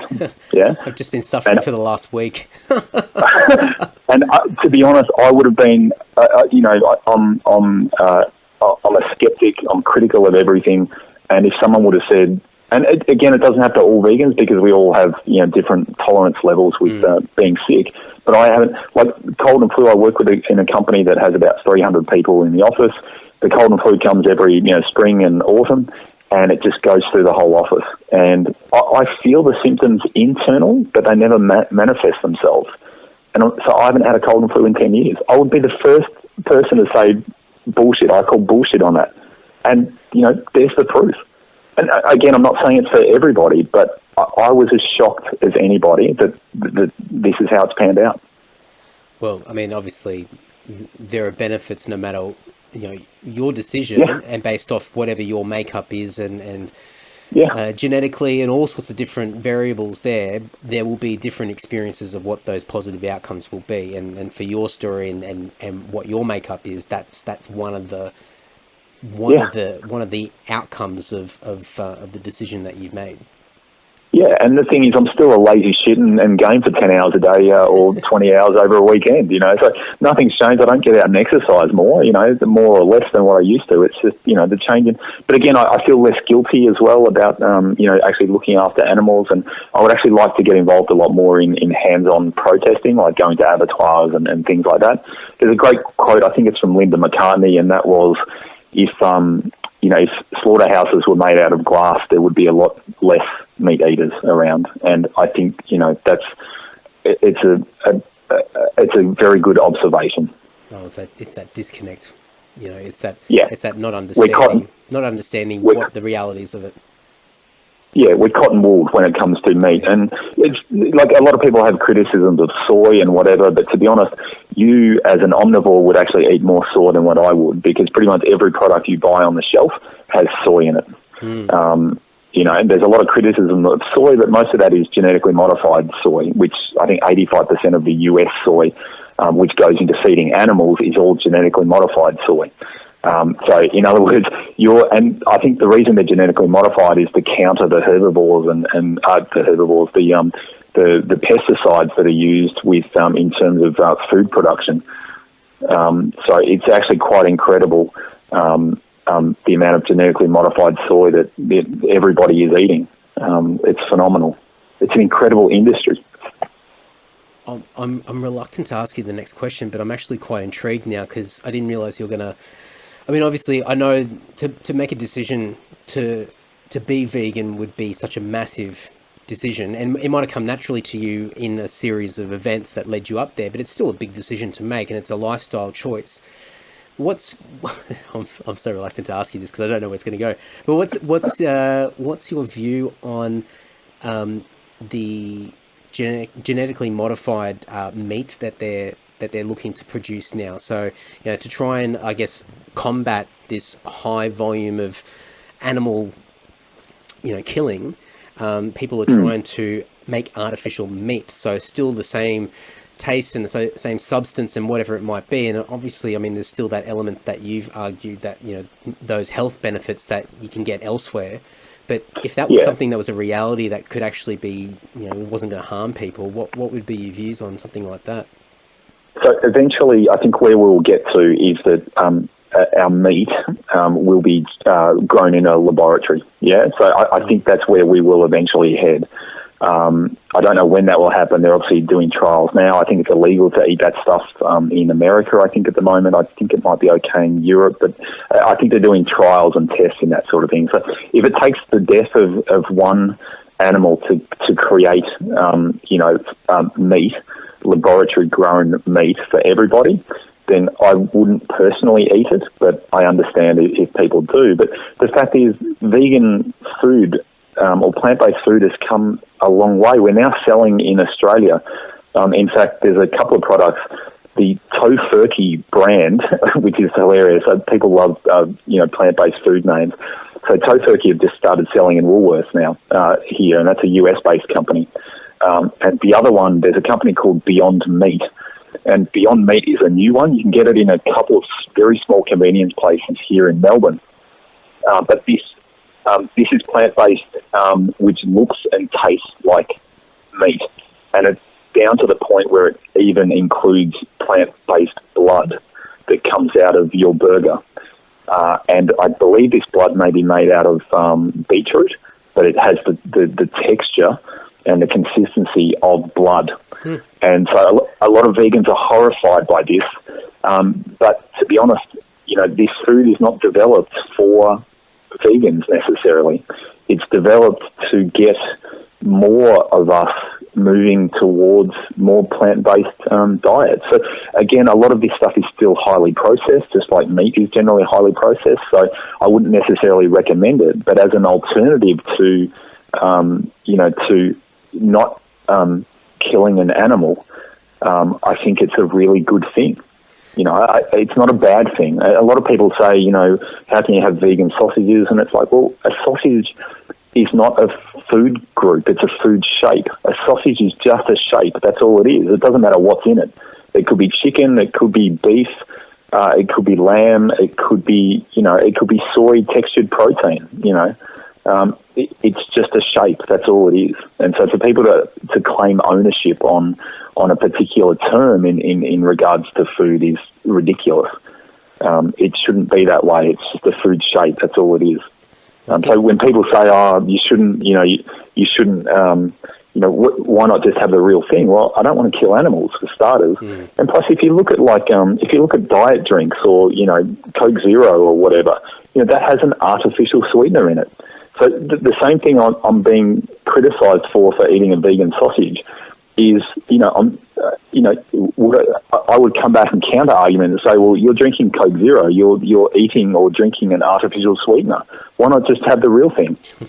And they'll say, I'll get fat. Well, in my case, I just don't want to eat. I don't want to eat my friends. I don't want to eat animals, so I don't. And I think there's also an aspect where people are far too worried about what everybody else is doing. And I think when other people are changing and other people are making decisions, then it amplifies something that person can't do themselves, or there's a fear that they have themselves personally that starts to be exposed in a way that probably no one else can see, but that person, it's suddenly coming to a point of clarity where they can see it and they're being forced to actually face it. And so when people get to that point and it's a level of discomfort, then unfortunately, a lot of people repel in a negative way and will look to shut everybody else down, that because I've got a problem with it and I can't handle it, then nobody else can enjoy whatever decisions they're going to make, because it's actually throwing it in my face and it's become a problem for me, even though it doesn't affect me whatsoever. So there's a lot of I guess, there's a stigmatism attached to it. There is, yeah, absolutely. Oh, geez, I wish I started talking about this earlier. As I said, I used to watch a lot of food documentaries, and I don't anymore, but I want to mention two more things, and we could probably talk forever about it, but the first of those, the actual point of change came for me when I went to a Ban Live export rally in Melbourne. And there was a speech by an activist called Patty Mark, who's been arrested so many times it's not funny. And there was also a follow-up, and I can never remember her name, but she was an animal activist lawyer. And both of these women had the most beautiful speeches that I've ever seen, and I was in tears, there were thousands of people at this rally, and when the lawyer finished talking, I just said to myself, I cannot do this anymore. But get this, I went home, and I live in the Dandenong Hills, so it's about an hour's drive away from the city. I actually picked up a Meat Lover's pizza on the way home, and I told myself I'm not going to do this anymore. Yet I went, and because it was convenient, I went and grabbed a Meat Lover's pizza. I brought it home, I sat down, I got through half of it, and that's the point where I just said I cannot do this anymore. And I threw the pizza out, the rest of the pizza. I spent about 6 months as a vegetarian, and then straight to veganism after that. So, I have vegan shoes, I have vegan belts, I try to do all the right things. And again, a lot of people say, it must be, if you're vegan, then you're still going to harm animals in food production. Of course, that's going to happen. But like the drug laws that we should have in this country about harm minimisation, it's the same with food production. This is about harm minimisation. We will never get rid of all animal distress and cruelty in food production, but what can you do as an individual to lessen the harm that is out there? And that's really important. The second point I want to say, and there's a lot of videos and stuff out online that people can watch. People talk about earthlings or lucent or forks over knives or cowspiracy. But if I would ask people, you're on this earth for 80 years, if anybody wants to be challenged intellectually with one speech that will take 1 hour of your life, please look up the following video, which is, and hopefully we'll put it on the podcast notes, Andy, if we can. It is called Gary Yourofsky's Best Speech You Will Ever Hear. And if you watch that, and he tackles it immediately, he says, I'm not here to be your enemy, but I need you to have an open mind. And if you still eat meat afterwards, that's fine, but I'm going to challenge you. And he does it, and it's an hour and 5 minutes and I watch this video like 3 or 4 times a year because it is powerful and it's interesting. There's only 3 minutes of animal cruelty footage, and I skip that because even though I used to watch food docos, I don't anymore because I know what happens. You can skip the 3 minutes of the video on there. It's easy to do. But please, if you want to be challenged and if you want to see how I think about this stuff, watch this speech. It's been watched. It is one of the most popular videos on YouTube. Watch this speech. 1 hour of your life out of the 80 years that you're here. I'll chuck it in the show notes so people can go and check it out. So I'll link it in there.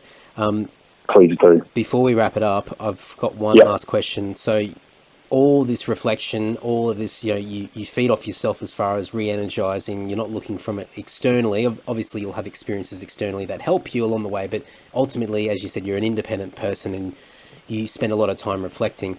What type of things, is there anything that you do consciously to help you get into a place that you're actually reflecting and getting to a level of clarity? Because, we're always, I don't know about you, but my mind's in 5 different places all the time and I'm constantly trying to bring it back into one focal point.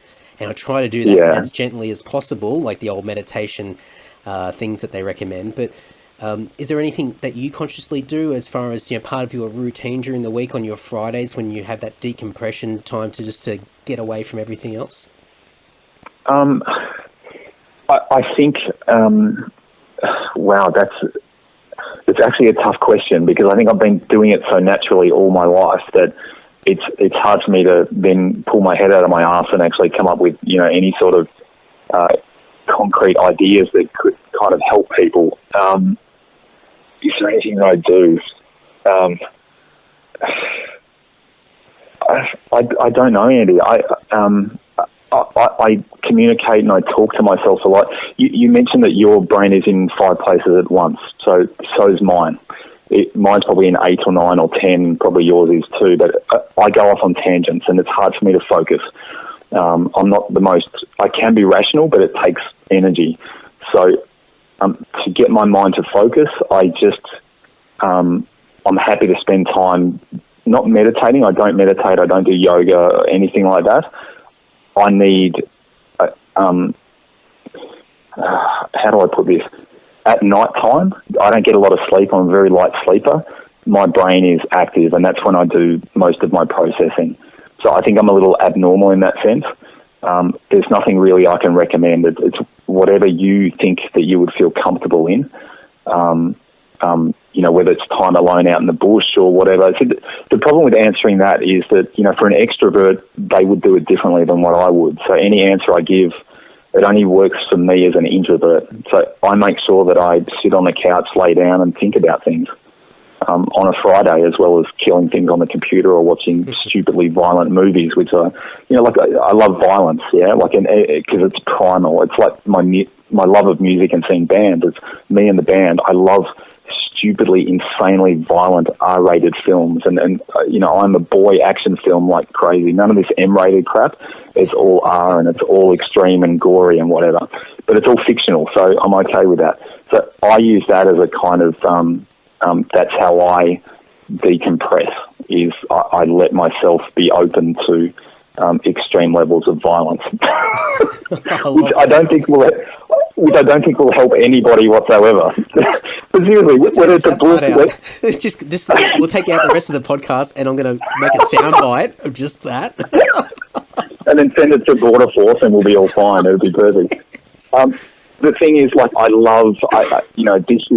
this is, and the other thing I do is I love watching people. I love reading about people. I love reading like Noam Chomsky and Naomi Klein. I love watching videos of that stuff, and I love reflecting on people. I love talking to people about their lives. This is why I've actually found this a little bit difficult, this podcast, even though it might not sound like it's been difficult, but it has been extremely difficult for me to talk like this so openly for a couple of hours. I feel like I need to take a sick day tomorrow to reflect on this conversation that we've had, and to reanalyze all this stuff. And I'm an overthinker, maybe like you, and it's sometimes awesome and it's sometimes shit. But, to me, it's about understanding yourself. It's about riding the waves of emotions, because I view the world through emotions. That's my primary focus. Is that I have flat spots. I don't get depressed, but I have flat spots, and I have to understand those. I also have the happy highs where I'm listening to bands like Freedom Call and Gamma Ray, but I also have that other side where I'm listening to Anathema or Paradise Lost or Entwine or any Finnish goth metal band. Like I have these waves of emotions and stuff, and I'm not a typical person in that sense. Like what you were saying about Lord Tim, about him needing to shut off or shut down after a gig. That's me. That's my space I need to be into as well. And giving time to myself is really important. So on a Friday, as well as killing things on a computer, I will often go for a bike ride or a hike just by myself, just to reflect on nature and just enjoy animals and plants and the smell and living up in the Dandenong Hills. That's actually quite easy to do. I think there'll be a lot of people that are listening that will be able to 100% understand where you're coming from. And it's like a lot of things in life, so much of our habits and what we do is subconscious and we don't really think about it. So when we get put on the spot to try and explain something or try and explain a method or what we do, it's very disjointed, or you struggle to try and get it out, and then you start questioning yourself as to, is this right? Like, is this the right thing to say? But I think a lot of people, even like for me listening to what you said, I can relate to a lot of what you're saying. And I'm sure there's a lot of people out there that are listening that are going, yeah, like exactly what you're saying. But I can tell you this, if you spoke to me in a week's time, I could answer that question. Because the fact is, for the next 7 days, I'm going to be thinking about it. So I'll text you my response, or we'll put it on the podcast notes or something. No, who knows? The other thing, people will also they'll probably understand where I'm coming from. They'll also think I'm a bit of a wanker, which is awesome. Oh well, I mean that's the it's a given. It's a given. It's the wonder of all sorts making up this wonderful world of ours. So that's beautiful. Words to live by. No, I love it. You know what, can I just say, I haven't listened to a lot of your podcasts, but when you asked me 24 hours ago to be in this podcast, I've actually gone and listened to 2 or 3 of them. Fascinating stuff. There's so many wonderful, weird people out there.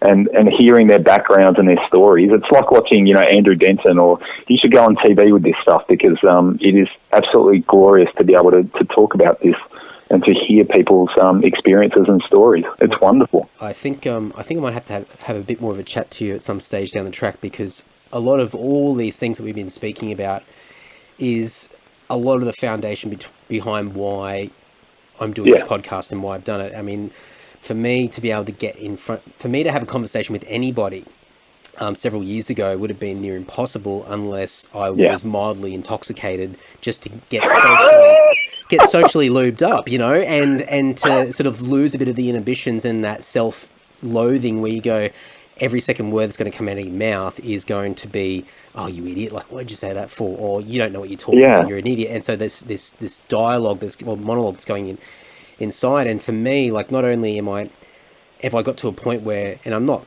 fantastic at it, but I'm certainly getting better at it, where I'm having conversations with people that I've known for quite a few years, but on a deeper level, I'm also talking to other people that I would never even think about stopping somewhere and having a conversation with them, or even having a chance to say, hey, I'm kind of interested in what you do. Do you have a spare hour that I can just like, pick at your brain for an hour? And they're like, oh, well, I'm too busy for that. But I say, well, actually, I got a podcast And I think, oh, okay, this sounds a little bit interesting. So it's definitely a selfish aspect to it. But for me, I never would have been able to sit in front of, a psychologist or, an astrophysicist or all these different people that, I would never have had that confidence, growing up. And I've never seen myself as a highly intelligent person, and that somebody that I could keep a conversation up with somebody of that caliber. And so the podcast has been this amazing tool that I've used to overcome a lot of those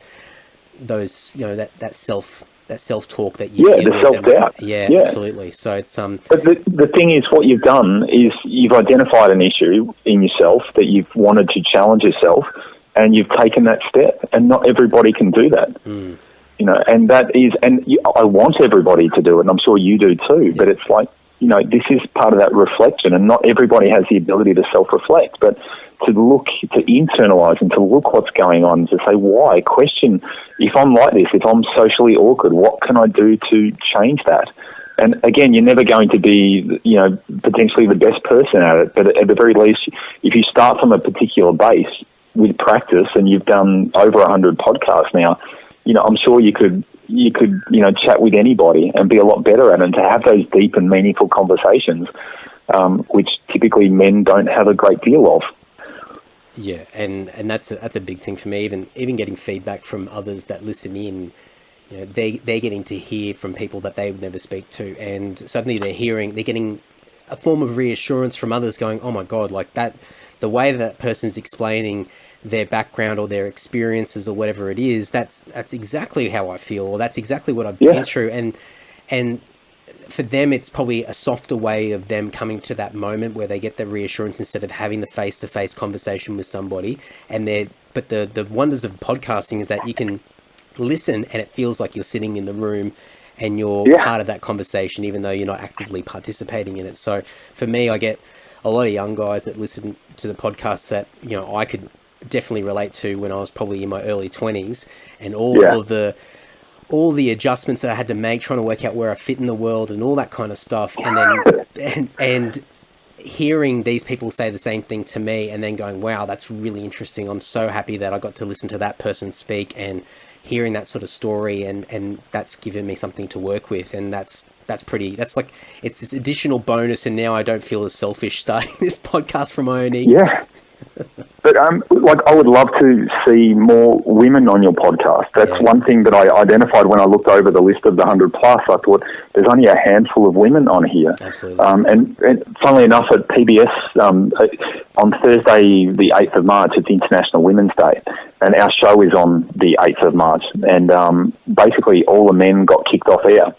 And I don't like that fact, in terms of I don't like fighting discrimination by discriminating. I think it's if you're going to fight discrimination, it has to be inclusive of everybody. And so I don't like what they've done. But that said, it's going to happen. There's nothing we can do about it. So we got Diane Tabone, formerly of Crimson Fire, now in a band called 29 Bones. So she's actually hosting the show, and we've got Jen from Divine Ascension coming in as a guest, and we've got Kat from Horizon's Edge coming in to present their new album. So the whole show's going to be women. And so when I looked at your podcast and I've looked over, I thought, this podcast needs more women.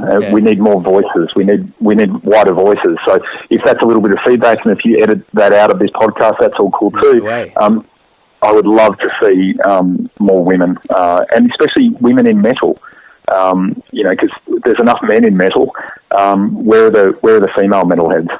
Bring them out. Bring them on. Yeah, absolutely. And I think for me, and that's something that I've consciously been aware of, and it's been a struggle for me, because there's an element of comfort zone that you have with mates, or there's you can identify a lot quicker and a lot easier with another male. And so I've fallen into that comfort zone with a lot of guys, and I have at times seen an opportunity where there has been a woman that has been I'm trying to think of a better word than willing, but that's such a bad word in the context of the conversation. But somebody that obviously fits in and is able to be a part of the podcast. But for me, it's definitely been something that I have to there's an additional step of effort that I have to put in that includes me stepping out of my comfort zone further to be able to have a different type of conversation. And it sounds, and people could look at that the wrong way, but I think there's a level of identifying that you have and that level of comfort that you have with another guy when you're talking. And when it's with a woman, then there's a whole range of different things, and it shouldn't be that complicated. But I think just due to upbringing or social norms and what we're used to, it's something that a lot of people have to go through. And I think for me, and I've always said to people to suggest different people out there to be on the podcast as well. And so I'm definitely not opposed to it. I think I've just always had my go-to list, and unfortunately, or not unfortunately, but for the most part, it's been guys on the podcast. But I would absolutely love to have more women on, for sure. Oh, look, I mean, you've got Simone from Voyager. I mean, like, there's a prime example of a woman who's toured the world, when and I can pin her down. Yeah. That's the other thing. It's difficult sometimes. But there's plenty. I can't remember her name, but there's a girl in a band called Seraphic up in Queensland. There's, as I said, there's plenty of women down here in Melbourne in the metal scene. There is. There's another PBS presenter, Wendy from Metal Genesis, who, she's fantastic in her show. Like getting people in the media doing that sort of stuff. There's so many around, and then we talk bands. If you could get four Jansen from Nightwish, I mean, that would be, if you could on their next tour, if you could get a podcast with her, how awesome would that be? Yeah, definitely, absolutely. I think I'm challenging you now, because I want you to broaden your horizons there. Well, this is on public record, so Gary Carson challenged me to be more equal with gender representation on this podcast, and no, I hear you and certainly agree. So I'll definitely be making more of an effort. When you say I hear you, I keep thinking of Donald Trump's, his little written notes when he was talking to the students after the shooting in Florida. It's like, Gary, I hear you. I feel so much Andy, better now. Andy, get fucked. Well, on that note, no, that's great. Look, thank you so much for. I don't even know how long we've been talking for. A couple of hours, exactly. Yeah. Is that good or bad? I don't know. Do you have? No, you haven't beaten Anwar's record. I think he clocked in at. I actually think we could, but we could. But I'm going to say because I've promised Anwar, because even when I messaged him last night, I said I'm going to hit Gary up, give me something to work with, and then he started going off on a tangent because he didn't understand what I was saying, and then he said I want to be a part of it too. I said, no. This is about Gary, not about music in general, because he got all topical. And then I said, don't worry. I said, we will get together at some point. So I think maybe at some stage when I'm back in Melbourne, the three of us should get together, and we'll have to find somewhere very comfortable, and then we'll just we'll gas bag and see just how long the batteries last at least. My place out in the Dandenong Hills is perfect. I like the sound of that. Me too. Andy, thanks heaps. And seriously, I'm actually now going to subscribe to the podcast because I've been slack and not done it. I actually really enjoy it, so I'm going to join in because I don't usually have the time to listen to all of them. So I'm too busy listening to music. So I'm going to subscrib. Except I'm not going to listen to this one because I hate the sound of my own voice. But, don't worry. You know how I feel. I have a hard enough time just listening back to these episodes. You actually listen to it back in full? Is that right? No. I try to listen to bits and pieces, but I've got someone else that does all the cleaning up and producing for me. So amazing. I had to outsource that stuff. It wouldn't have lasted as long as it has if I had to do it myself. Yeah, way too much. But go. I was just going to say thanks for getting in touch, basically, because I feel like I've just dumped a whole bunch of stuff on you, but I've really enjoyed just talking about a whole range of topics. It's been fantastic. No, and the wonders of this podcast is I get to learn a lot more about people that I've known about for a hell of a long time, but actually not really known that much about them. So it's cool. it's a bit sad in one way, but it's actually quite nice in another way to understand and learn a lot more about people. I was just thinking, Screaming Symphony runs for 2 hours. We've basically filled up a Screaming Symphony right here. So maybe don't worry about your podcast. We'll just put it straight to air on a Thursday night. I love it.